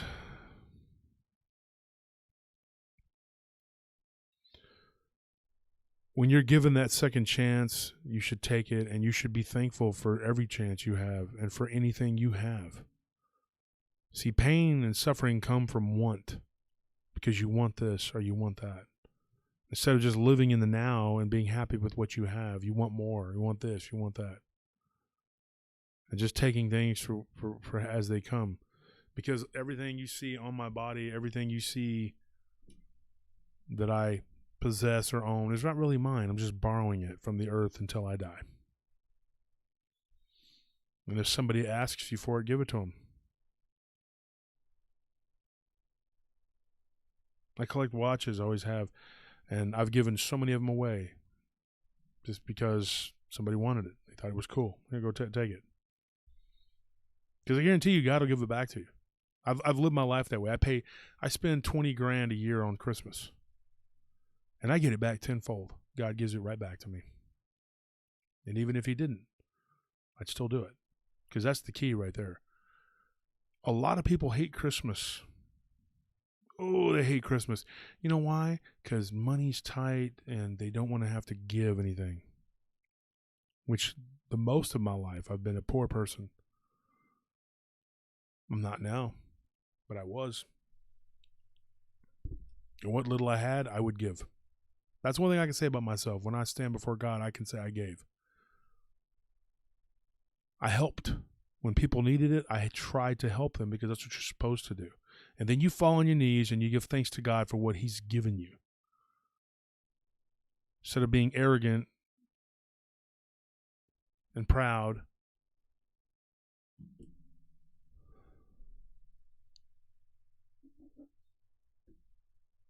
and people don't care. Like this individual. Part of me felt really sorry for the guy, but then part of me was like, dude, I wanted to reach through the phone and punch this guy. But it took big balls to sit there and talk about what he did wrong. And I hate to say that, big balls, but I mean, it takes some cojones to come clean and be like, yeah, I was a sorry bastard and I deserved it. And I got what had coming to me. He said he couldn't have been there very long, but it felt like an eternity. It was like time didn't exist.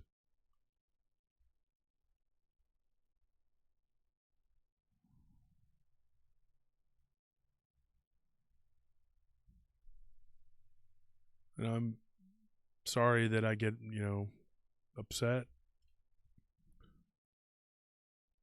And, I know what it's like to have nothing and to lose everything. I lived in my car when I was 17.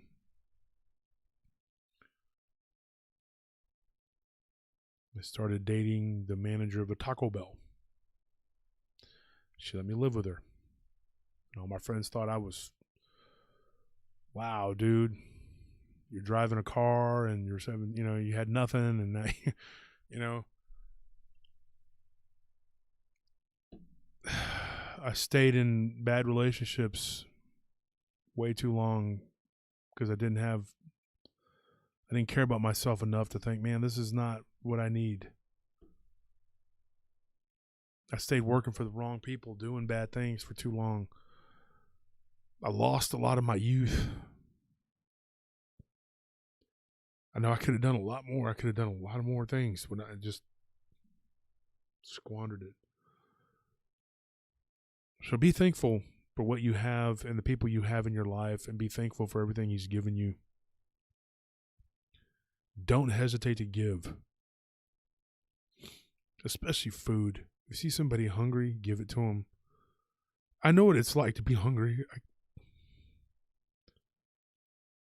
I've gone hungry many, many nights. I have been asleep.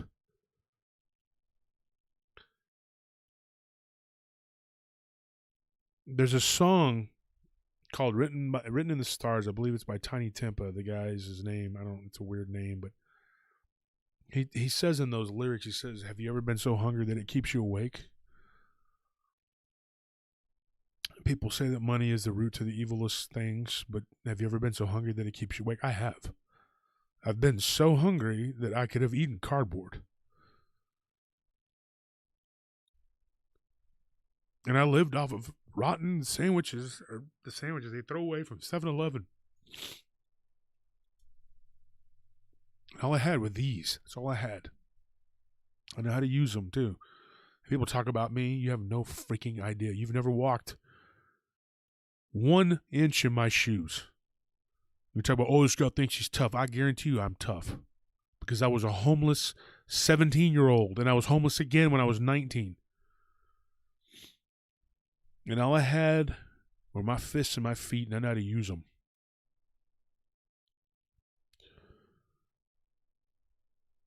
Locked up as a kid, over and over again. I learned how to fight. I grew up in a barrio, looking like a Walio, like a white boy. Do you think it was easy? No, it wasn't.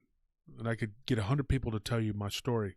They could tell you with their own words what they seen.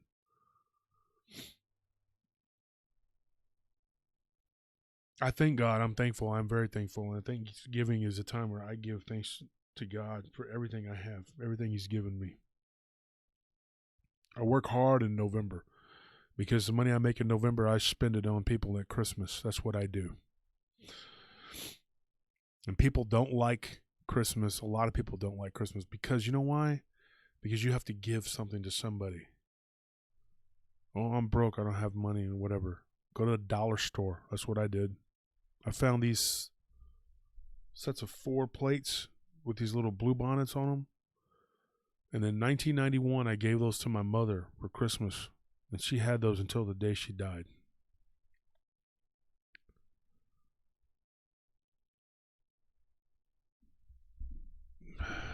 Angeline Napier says 8 out of trash too. Took immense strength. Oh, yeah. It's not hard. I mean, it's not easy. It's very hard. A lot of people don't like to think about those kind of things. It's very uncomfortable. But this Thanksgiving, try to remember people.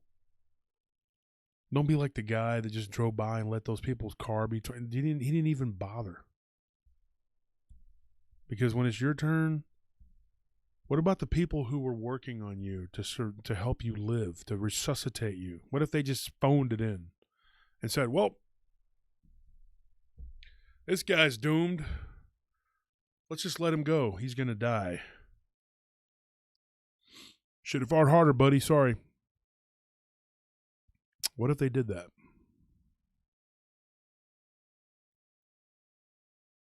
But they didn't. They brought you back. And I'm sorry for saying that I'm disgusted with you, sir, because I'm really not.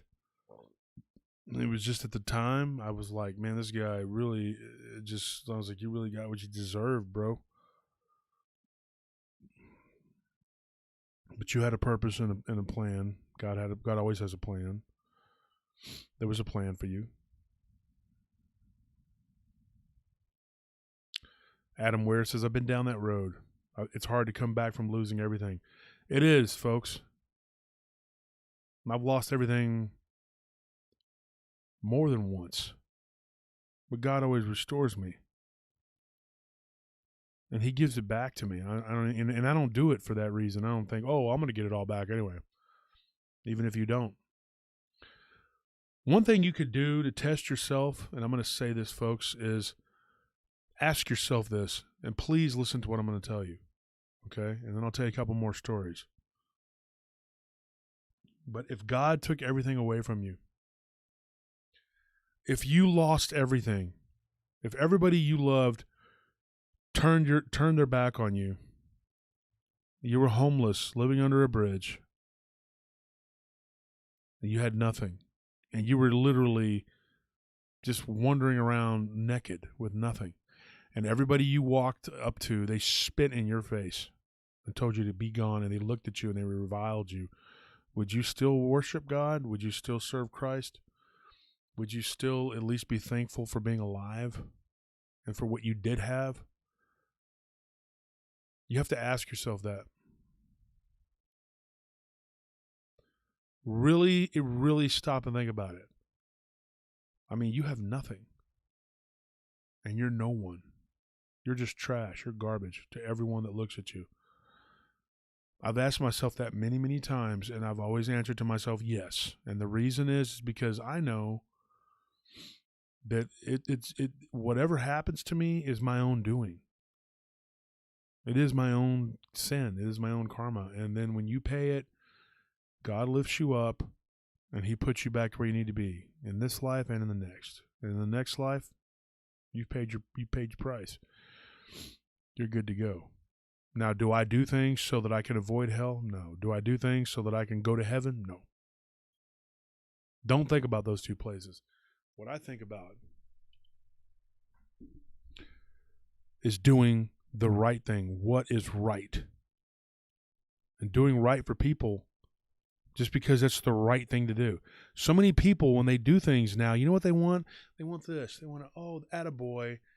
You're such a good person. You actually stopped and helped somebody with their groceries.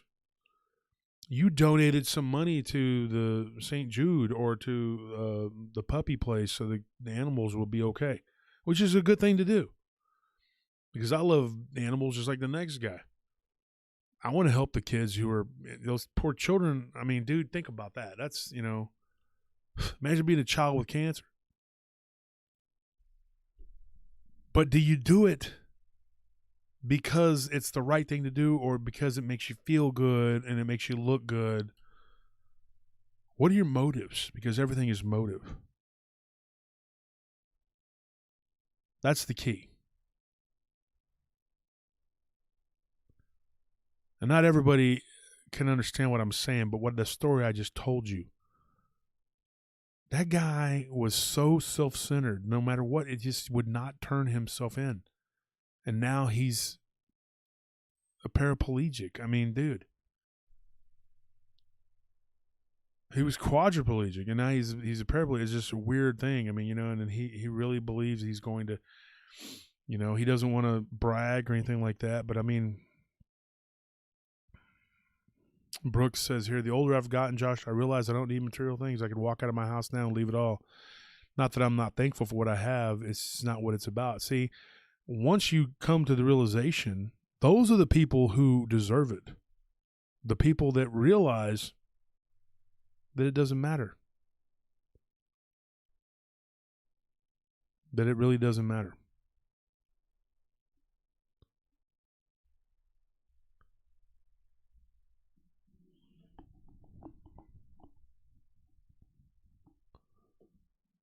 People have asked me before, they were like, dude, people have asked me a lot of weird questions. They'll send me questions. I get a lot of hate too. I have people like hate me. A lot of people hate me. They'll ask me questions like, why do I do the giveaways? It's a promotion, but more than that, it makes people happy. If getting a book from an author that you like makes you happy, if me sending you something makes you happy, it makes folks happy, that's a good thing. It's a good thing. That's what Christmas is to me.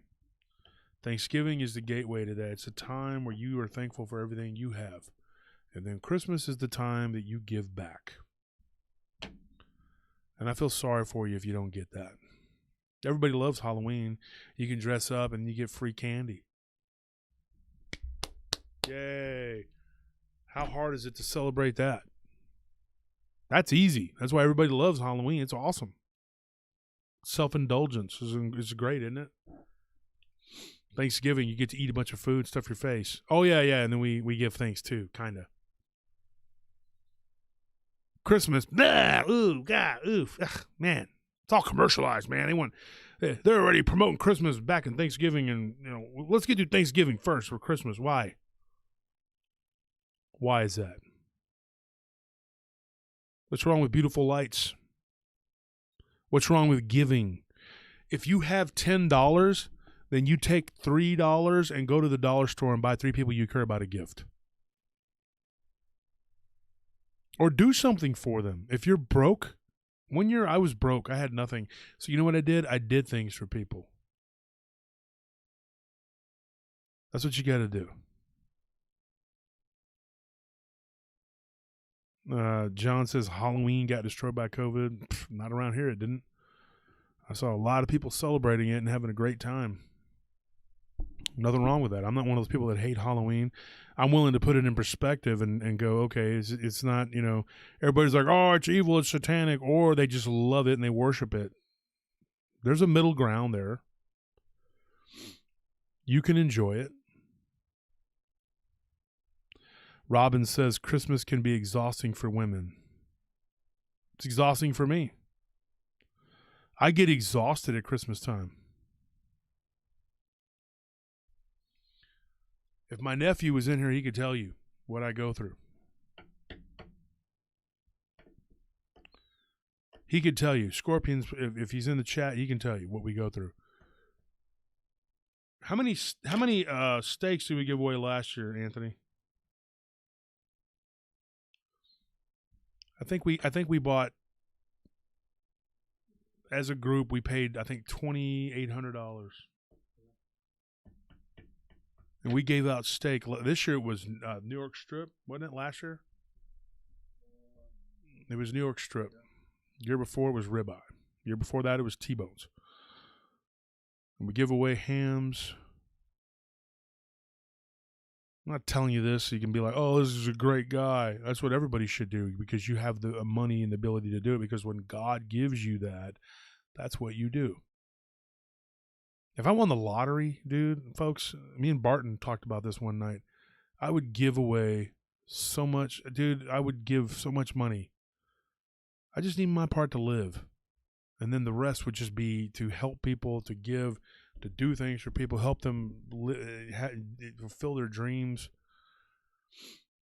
And then you just go back to being a normal person.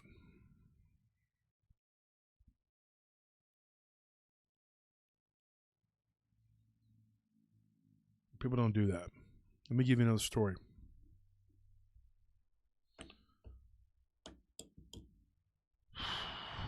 So anyways, this is a Bigfoot story. These guys were hunting. And this happened here in Texas too, out in the Big Thicket area. Or I'm sorry, it happened west of Junction, so we've been West Texas.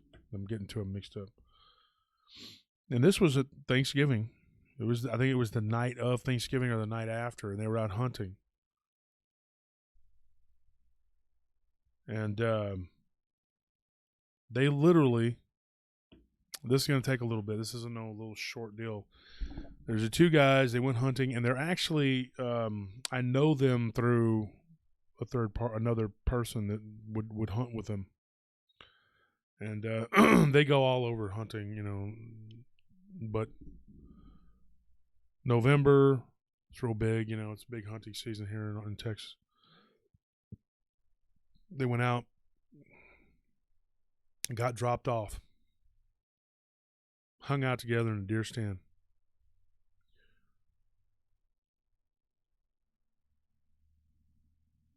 Started hearing whooping, hollering noises coming from a thicket of trees. They see some deer run out, but they're moving so fast they can't take a shot at them. As it got closer to dark, they kept hearing the whooping, hollering noises. This happened back in the late 80s. They're really young guys back there, teenagers. So they didn't have a cell phone to call and go, hey, man, you know, we need help. And imagine this being your Thanksgiving. Something came from behind the deer stand, which was just a little metal building. That's all it was. And began to push on the wall of this stand. They turned around. They could see the thing starting to tump over. So they leveled their rifles. Got prepared to shoot at whatever it was that was doing it. Eventually, it stopped. They see this black, hairy-looking, humanoid man-looking thing walk right in front of the blind. As they sat there in that deer stand, a 17-year-old and an 18-year-old, first cousins. They're sitting there and they're pondering their life. Like, are we going to die tonight? Is this going to happen tonight? When they saw this thing walk in front of the deer stand, they felt the pushing from behind at the same time, and they realized there's more than one of these things. In the thicket of trees, they could still hear the whooping.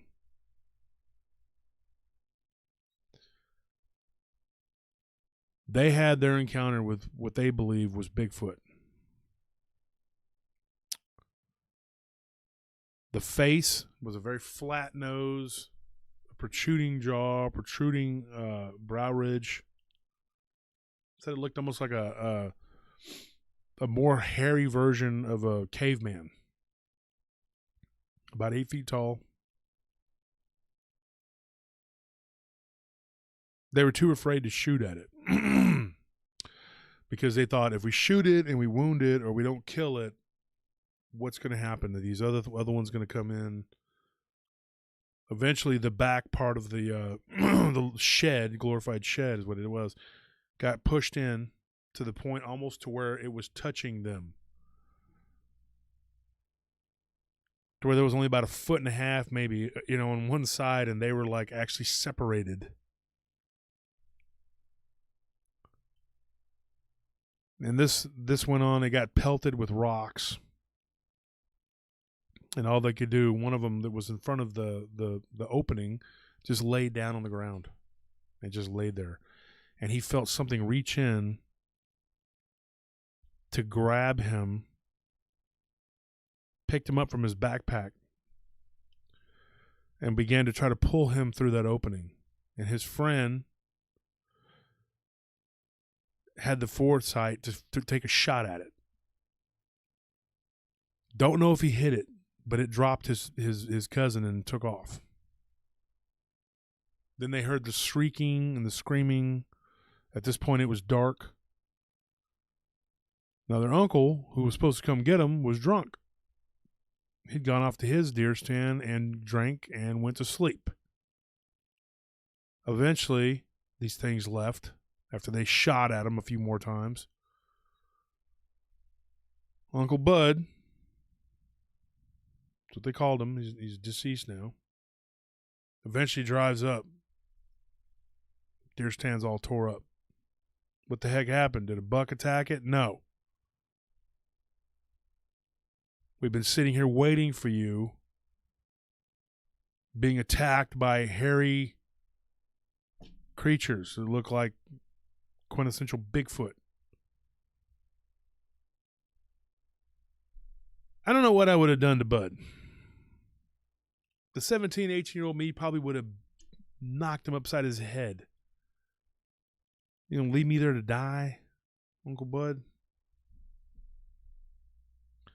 Wouldn't have hurt him too bad. I like all my uncles, but I still probably would have gave him a piece of my mind. Maybe even like peed in his coffee or something.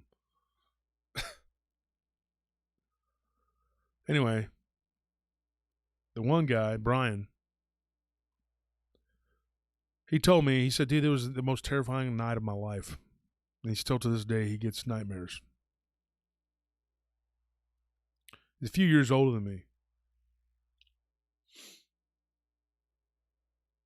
And I can't imagine being that age and having a Sasquatch or a group of them trying to basically abduct you. It was just terrible. But that was their Thanksgiving. But you know what? I only talked to the one. I didn't talk to the other cousin, but I talked to the one.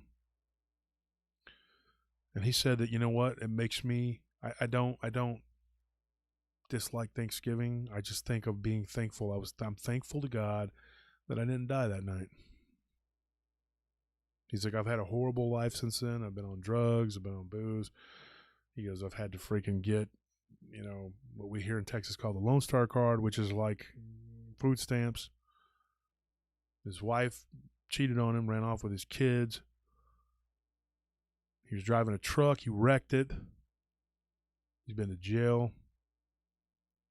But he goes, you know what? I'm still alive, and Bigfoot didn't kill me. So he's thankful for that.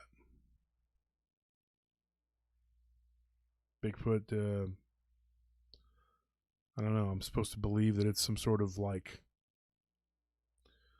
peaceful forest brother. I had somebody the other day telling me that I'm too hard on extraterrestrials, that I'm always talking about them in a negative light. I said, you know what? I could tell you a lot worse.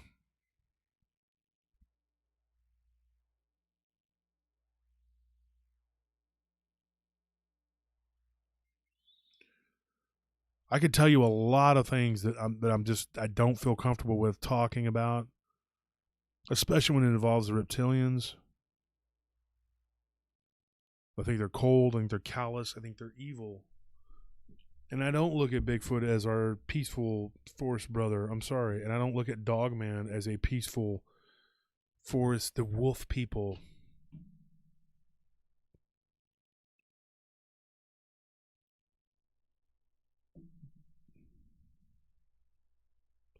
GTFO on that, dude.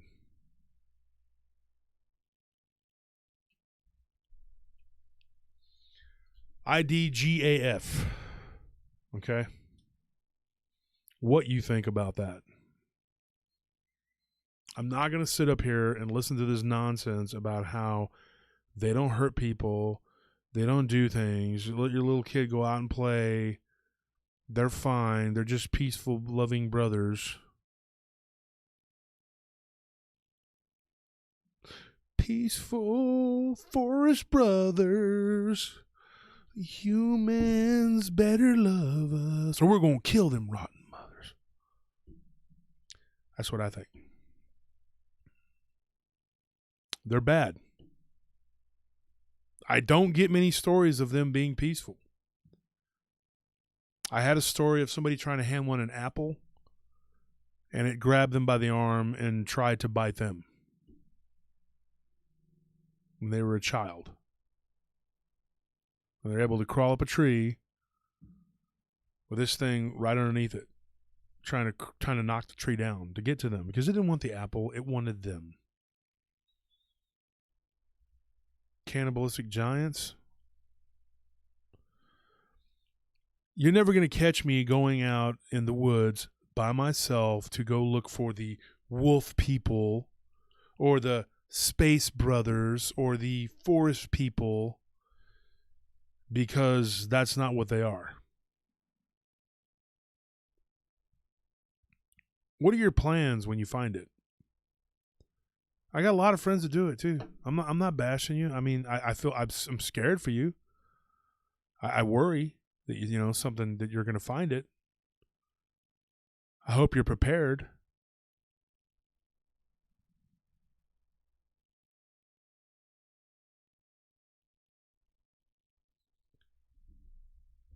You're never going to have me talking about the peaceful space brothers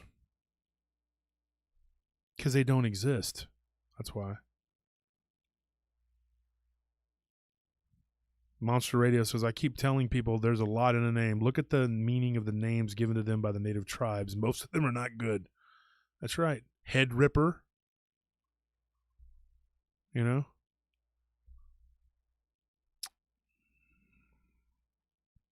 The corte cabeza.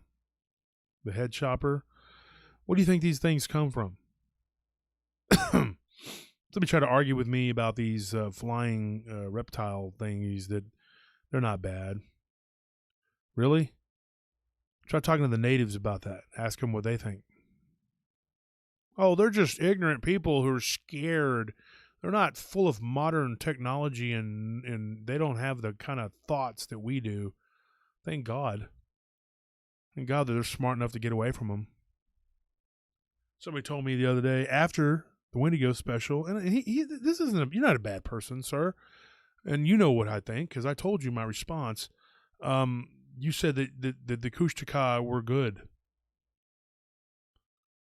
Go back and listen to the Wendigo episode again when me and Ryan and Ashley were talking about it. The Kushtaka abduct people. Okay, that's what they do. And they'll turn you. They'll be nice and they'll turn you into another Kushtaka. Wow, that's the best you can hope for. Otherwise, you get eaten. Yeah. And when you are turned into whatever, then you can go and eat people too. Right? It's like going to KFC and then the employee attacks and bites you, and now you can work there for the rest of your life too. Is that what you want? I don't think so.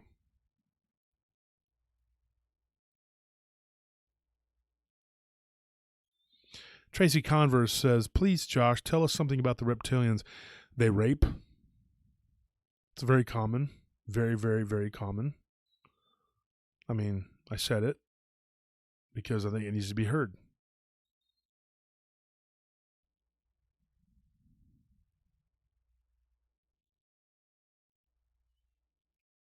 It's a terror weapon. I had a woman that they were arguing about killing her, and a gray actually convinced them not to do it, and then in turn they killed the gray. And the grays aren't nice. So what do you think about that? I can tell you something else too. There have been multiple cases, and I'm going to get into this one day on the show. I always tell you I'm going to talk about something. Eventually I get to it. There's a lot to talk about. They look over and they see a dead body right next to them while they're laying on the slab. And, yeah, doesn't bode well for me if I'm laying there and I'm being messed with by mantis-headed looking creatures or reptilians or, you know, and you look over and you see a dead being right there. Or you look over and you see a cow hanging up and they're cutting it apart and doing all kinds of things. I've heard that too. Animals toying with you like you're an insect, like you would pick up an insect and tear off its legs and its wings. I've never done that because I'm not sadistic, but I've seen people do it. I had a friend that was always messing with ants and trying to destroy animals, and not animals, but, you know, bugs, and always just being really cruel for no reason.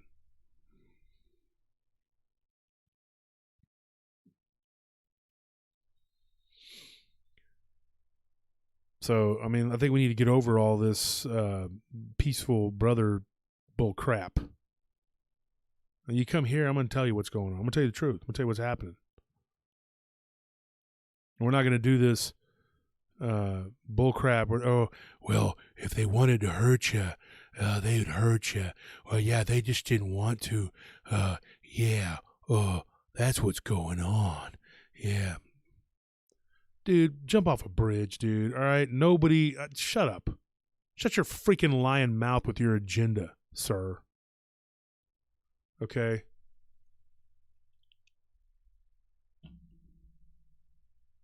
If they don't hurt you, it's because they can't.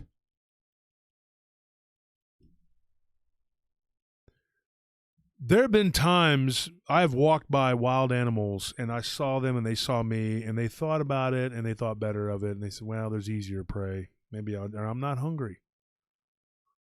But they're predators, dude, whether they're very sentient or not.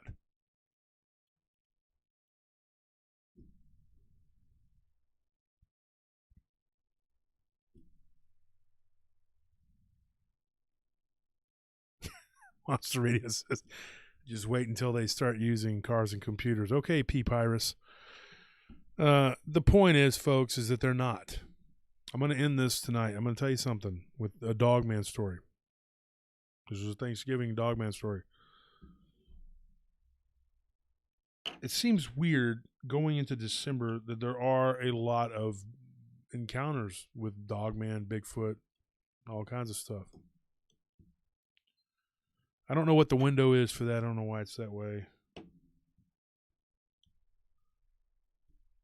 That's the Bigfoot coin right there. Isn't that cool?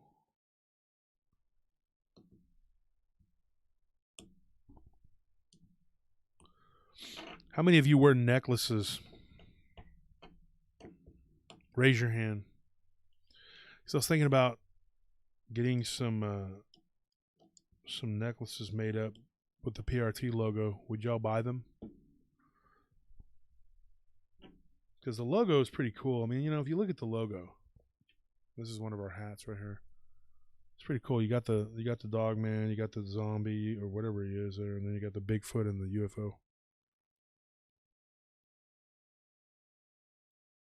Be a cool necklace. Or maybe the other logo with the zombie hand in between the dog man and the Bigfoot. Maybe we make some prototypes. I got some really cool people that are jewelers.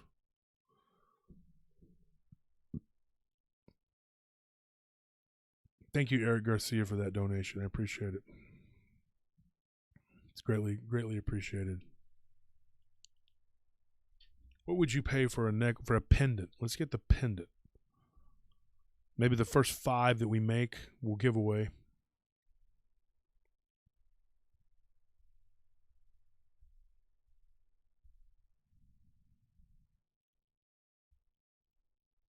So I thought about getting a penny. My friend Arash has the spinner's symbol on his necklace. It's pretty cool. I thought about getting mine custom made, just something like that to promote. You know, I mean, I like this. This is the Game of Thrones, the dire wolf. They do good work.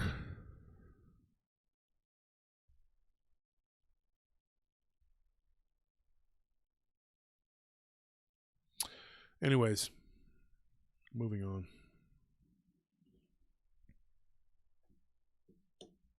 Marcus says $50.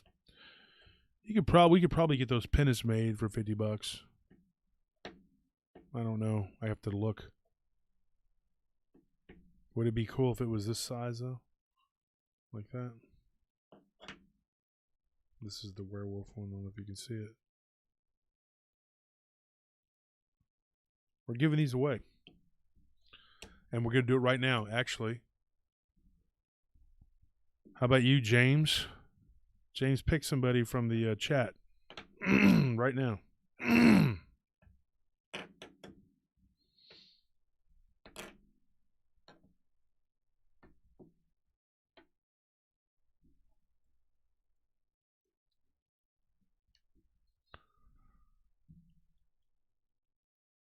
James, the pendant would be silver.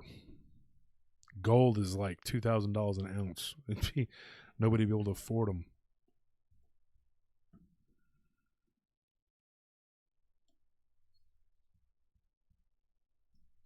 Well, if it was something like this, the mold and all that would probably cost a couple hundred or whatever to get the first one stamped out. But then you can make copies of them and probably come out to about $50-$60 to make for the silver, and then you got to add that in there. So you're probably figuring about $80.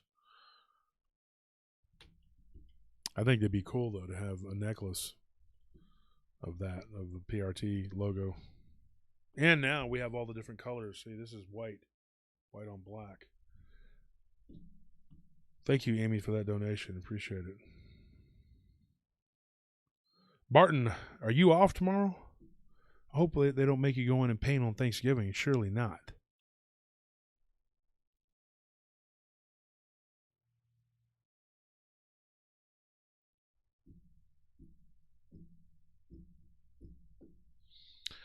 Let me do something real quick here.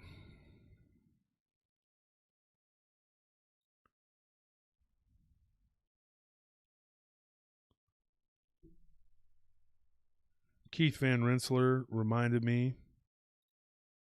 I want to say something about this. He's got the organization. He wants to stop human trafficking. That's important. Don't forget about that.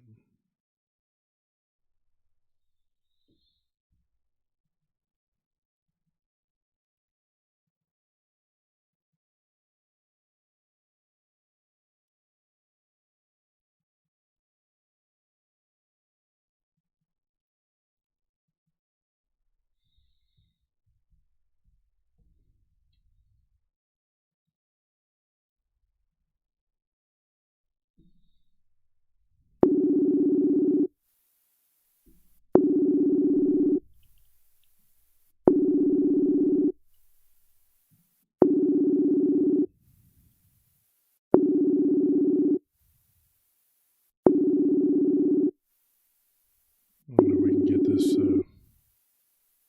person on the phone.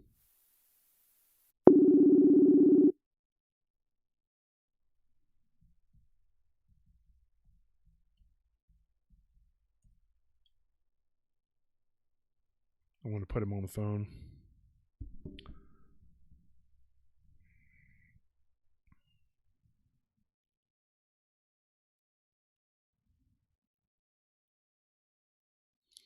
Sir Paul says he would come and do the plumbing in my house. That'd be great.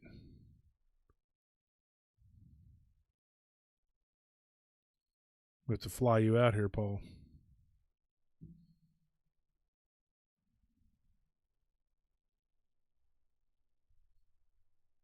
Thank you, Darren. I appreciate that.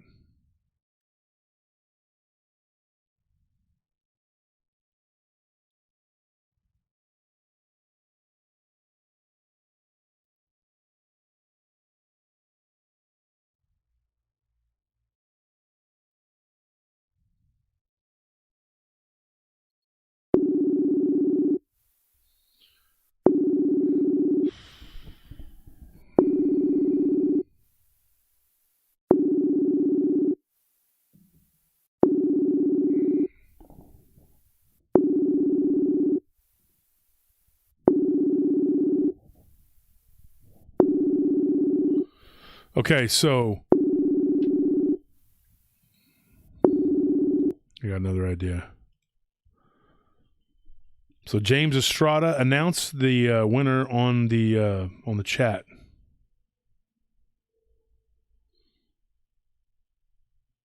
Yeah, and somebody says smaller pendant for the ladies. Yeah, this is like we did with the hats.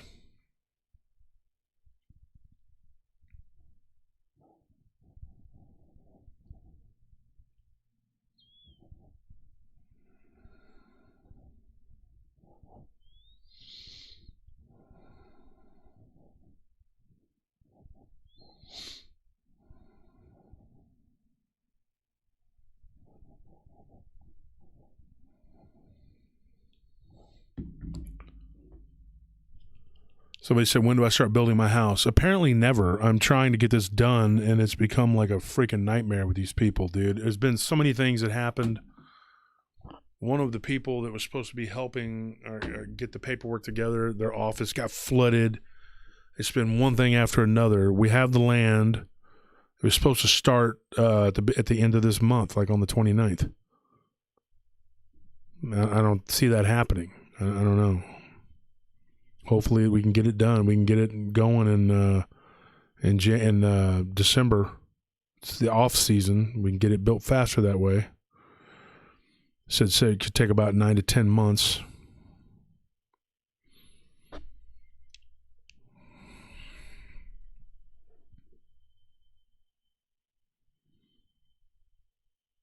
John Doe says copper would be cost effective and it's antimicrobial. I wouldn't use copper because silver is also antimicrobial. And it does basically the same thing.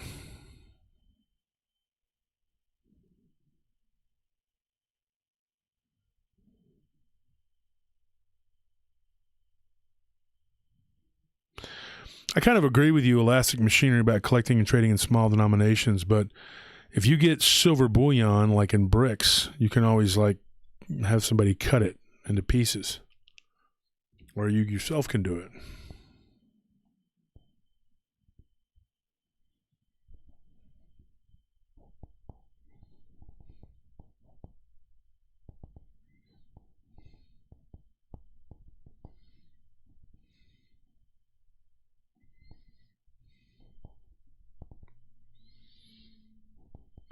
Trying to get Barton on the phone, guys.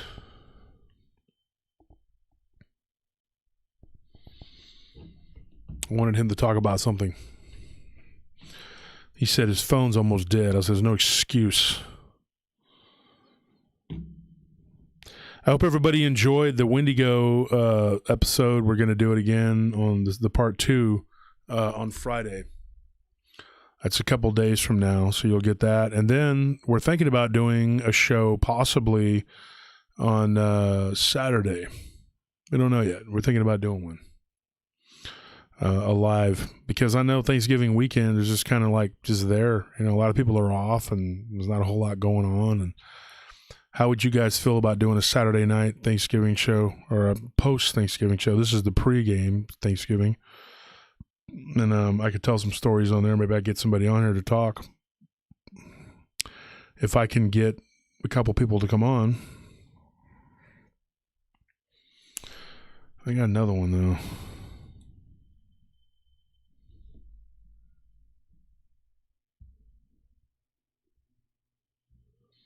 Did y'all announce the winner on the channel here for the first coin?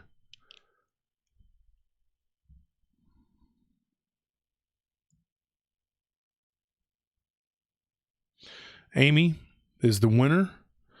Congrats to Amy. Amy, if you're a friend of mine on Facebook, and if not, then send me a friend request or whatever. And yeah, I'll send you out a coin.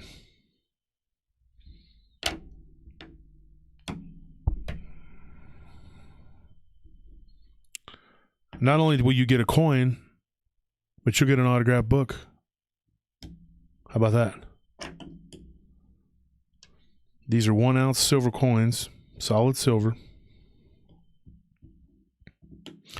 Asher, a good friend of mine, she said, I think the holiday show is super important and I think you should do a Sunday show. I do too. I think it'd be great.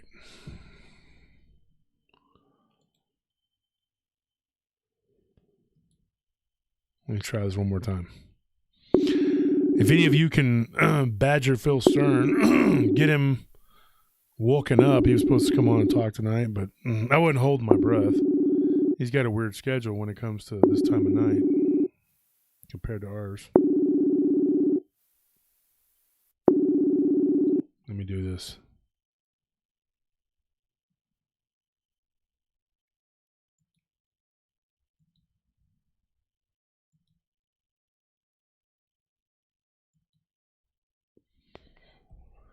I got to get this guy on here because I think it's important.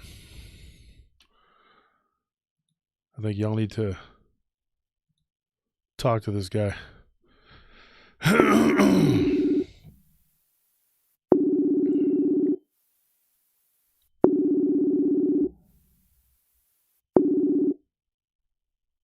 Hey, Josh, how are you? Hey, Letitia, where's your husband? He's hiding.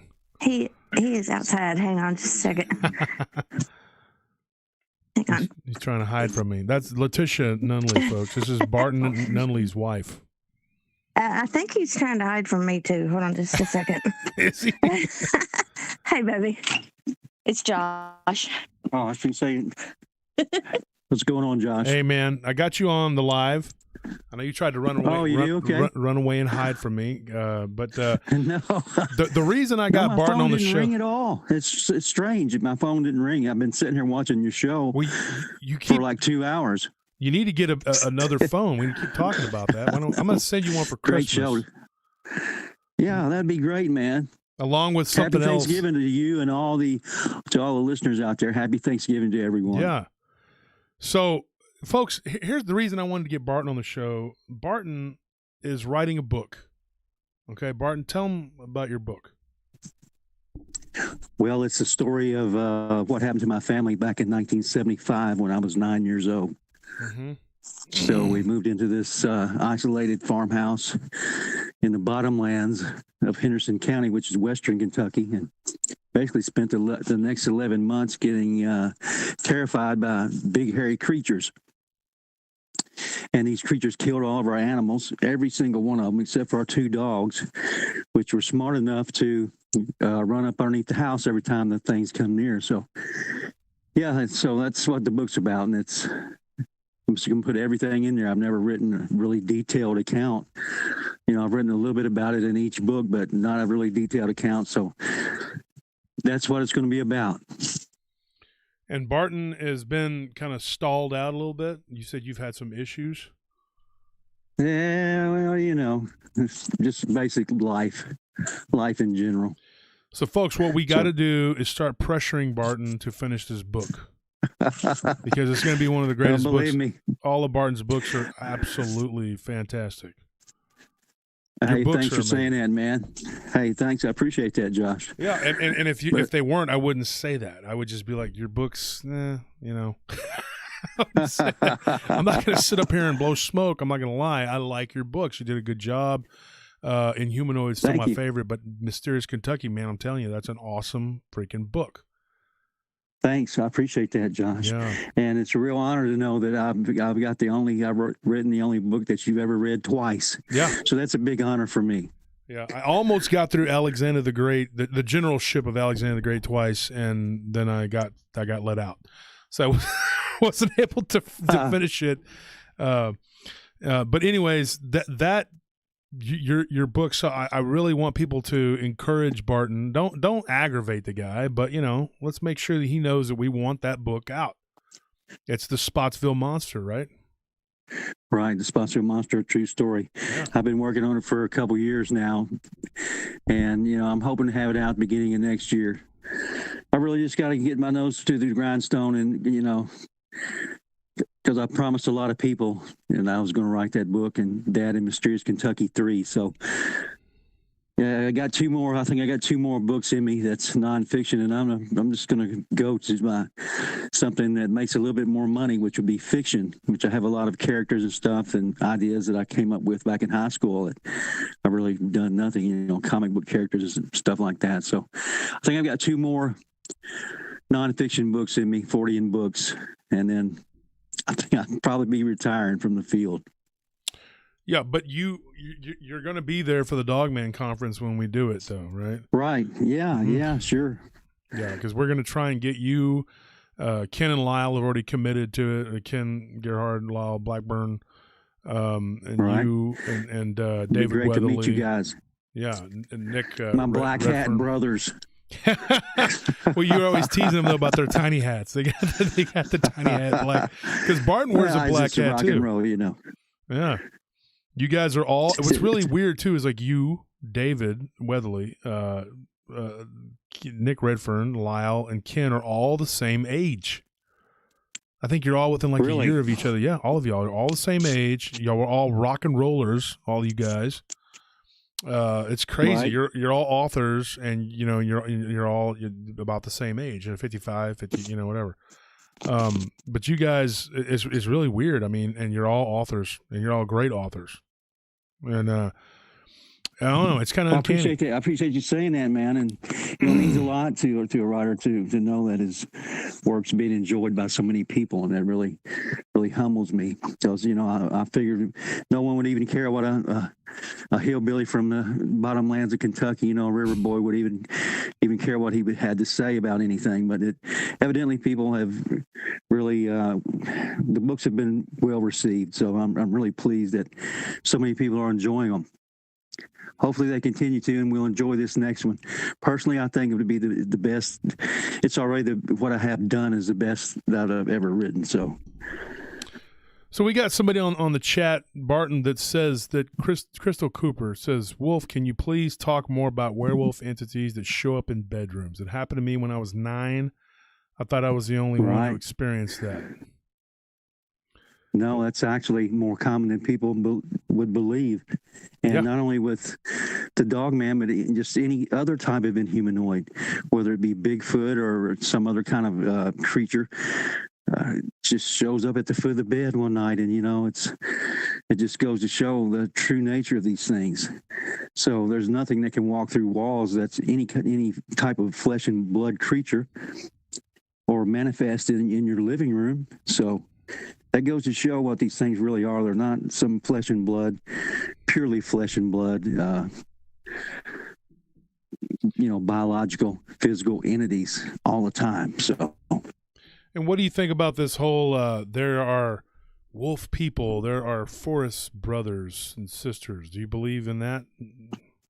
Not one bit. I just have to laugh at stuff like that, but I can only speak from my own experience, Josh. I can't sit up here and tell you what someone else is experiencing, but from my own experience, which is the main thing that I draw from when I'm talking or writing about this stuff, there is nothing friendly or good-natured about these things at all.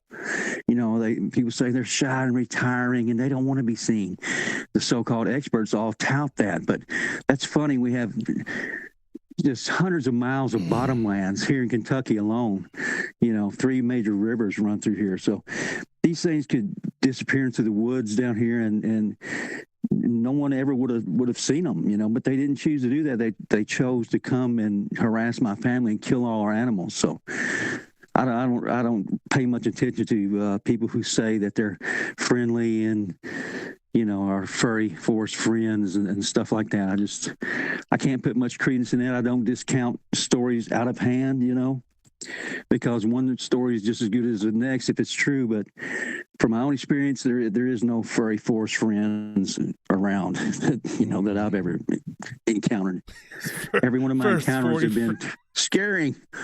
Yeah, every one of my encounters scared the hell out of me. Mm-hmm. So it sounds so silly the way you said there are no furry forest friends, because there's not. Right, they're not. And you and I have gone over many cases together, and we've talked about these things, and not once did we ever come up with Scorpion. Crystal, I'm talking to Scorpion real quick here. No, Scorpion. Crystal Cooper. Crystal Cooper said that she had an encounter, and if she wants to come on, ask her. No, it just, we've gone over many cases, and it's like, dude, I don't get. I mean, maybe it's just me. I don't know. I don't get cases of furry forest friends. I mean, maybe people don't come to me. Maybe they think I'm supposed to scare the heck out of them or something. I don't know. Right. But they're not. Several have come to me that started out as something positive in their life. Mm-hmm. These like the one guy from New York that I wrote about. He was a deer hunter and he shot a deer and couldn't find the deer, and the thing came and laid it on the trail for him. Started out positive and ended up very negative. I warned him about these things, not to trust them, and he went for months and months and months, and we were talking back and forth. This was 10 years ago, 15 years ago.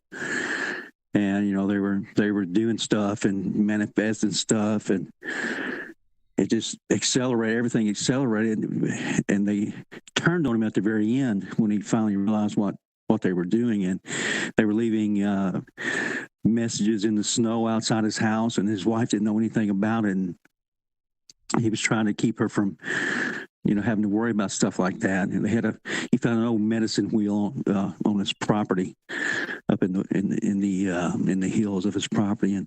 But at the end of the ordeal, they ended up standing out in his yard, screaming at him, according to him, telepathically to come outside.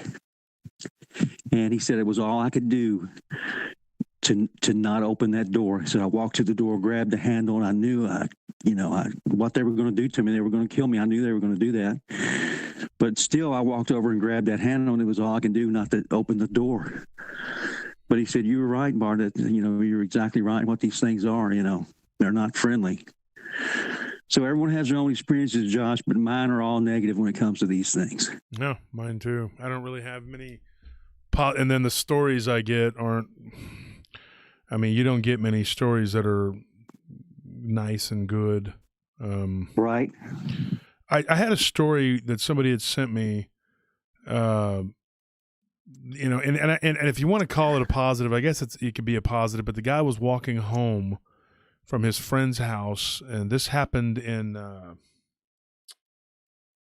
gosh, I'm trying to remember which state it was. Anyways, I think it was Michigan. But he was walking home, or I'm sorry, not Michigan, Minnesota. And he was walking home from his house, and it was like a rural area, like a suburb, And there was a lot of trees, it was a good mile walk, along the road. He could walk through a trail, but he was kind of scared, so he walked through this is as close as I can get to a positive story. But anyway, he was walking along the highway, staying off the road, kind of down in it was kind of like a ditch. And these two Sasquatch-looking creatures, they weren't overly large. He said they were about 6.5 feet tall, with red eyes, came out and were kind of paralleling him. And he could see them and he could smell them. And he said it smelled like rot. And this white, he said, Bigfoot that had white fur came out of nowhere and started fighting with these things. And he said just when they looked like they were about to lunge at him, this white one came out. And it had according to him, he shined the flashlight in that direction because he heard this big scuffle going on, and he saw this larger one that was all white, with blue eyes. And it was fighting with them. And then eventually he was running, and he got far away, and he turned and he saw 3 or 4 of them tearing it apart. So I don't know. That's as close as I've seen.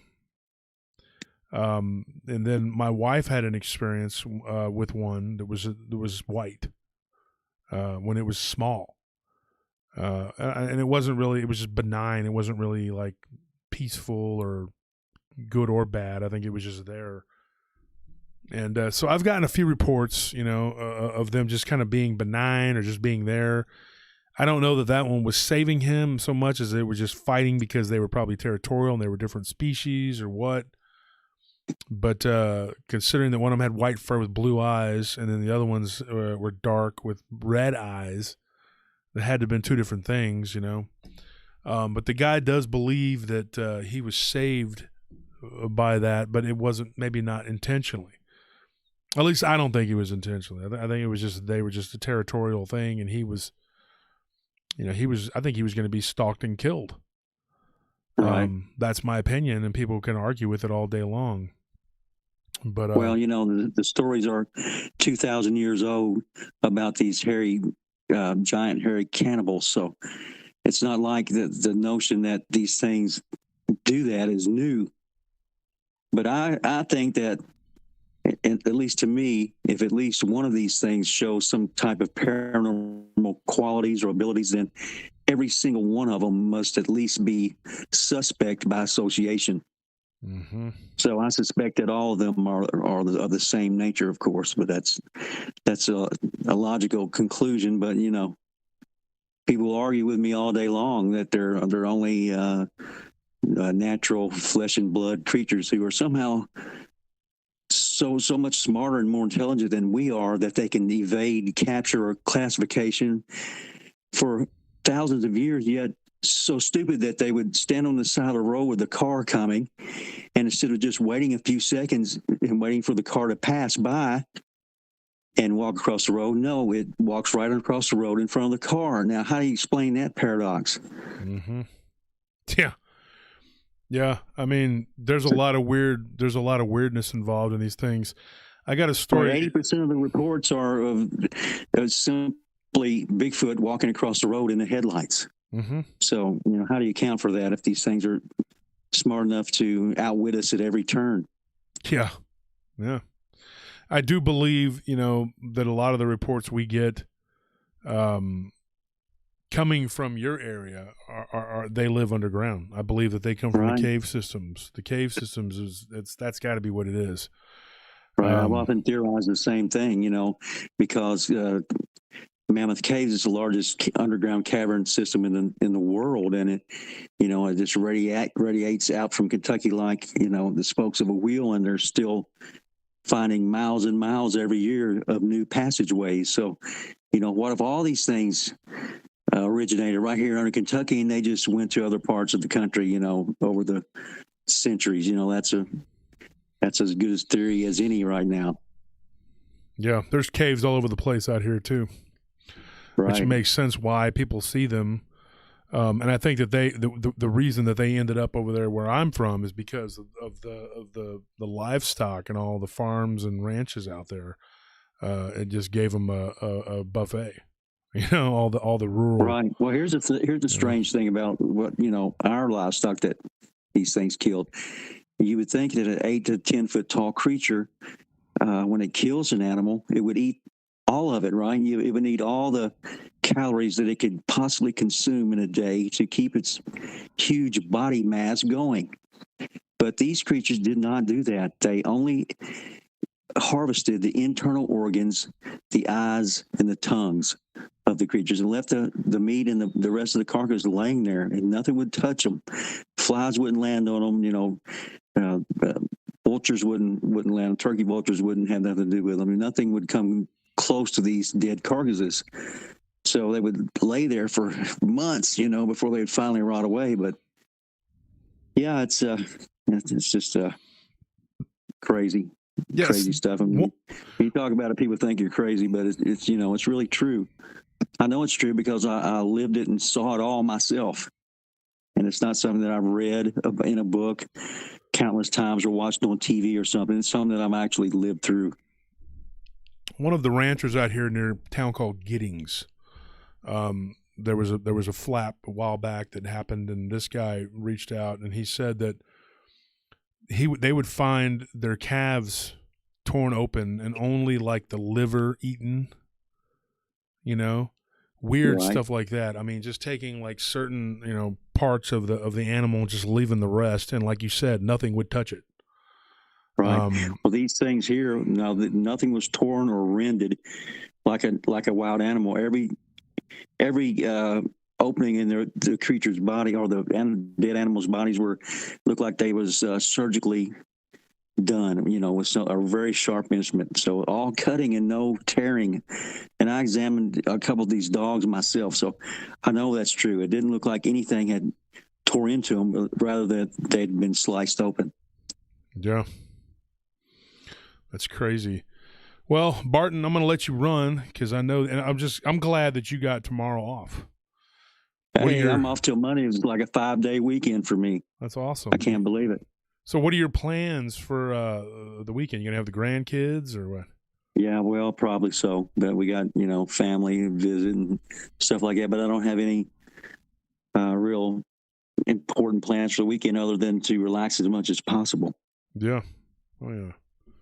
Just have a good time. So, Just relax, and I'm probably going to be back on the air on Saturday. I don't know yet. I'm thinking about it, putting together a show for Saturday. This one, I didn't really have a lot planned because of Nellie's surgery and everything. And I appreciate you and Letitia reaching out, and everybody who did. It's really made Nellie feel better. She was scared to death, and we both were. And yeah, we'll talk again, Barton, this weekend at some point. You know?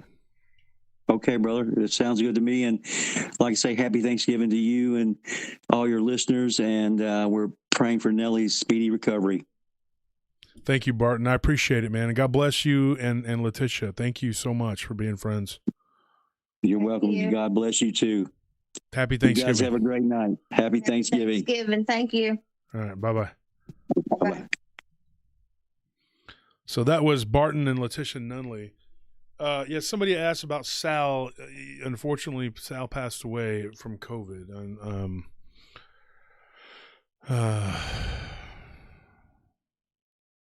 so that's it, guys. We're gonna call it a night.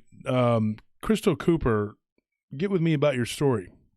I saw that on there. If you don't want to talk about it on the air, that's fine. I have another story that somebody had that they wanted to give me, but I wanted to talk about.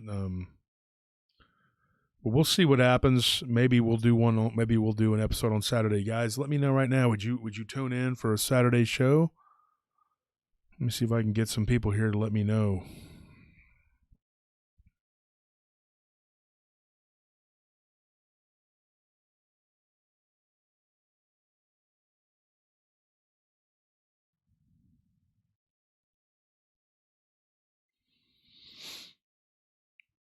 Anybody want to do a Saturday? Let me know, because then I can try to put it together. Get some people to call in, maybe.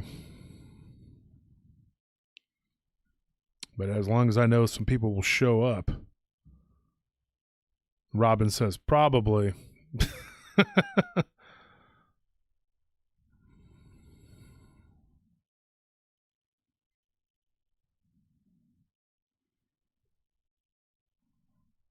I was thinking about doing a lot more. I have so much material, that we're getting behind. And so I need to put it out there. And here you go, guys. Before I take off, I'll give you the Dogman story on Saturday. Just letting you know. But I do have to run because my wife had surgery and I need to get home to be with her. So, yeah.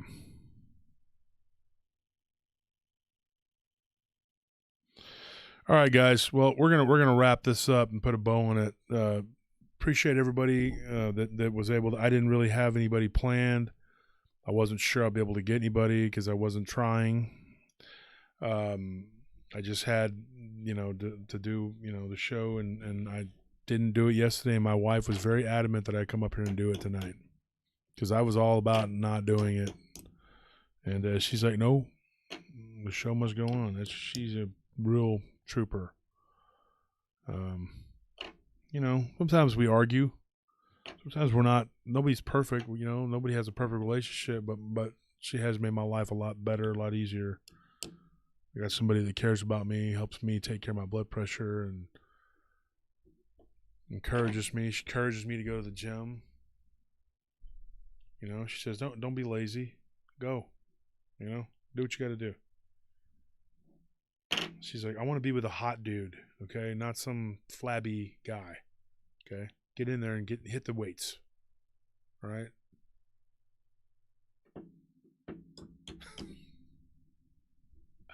I'm messing with y'all. Yo. All right, folks. So everywhere from JT Cool Fresh over here. I'm just kidding.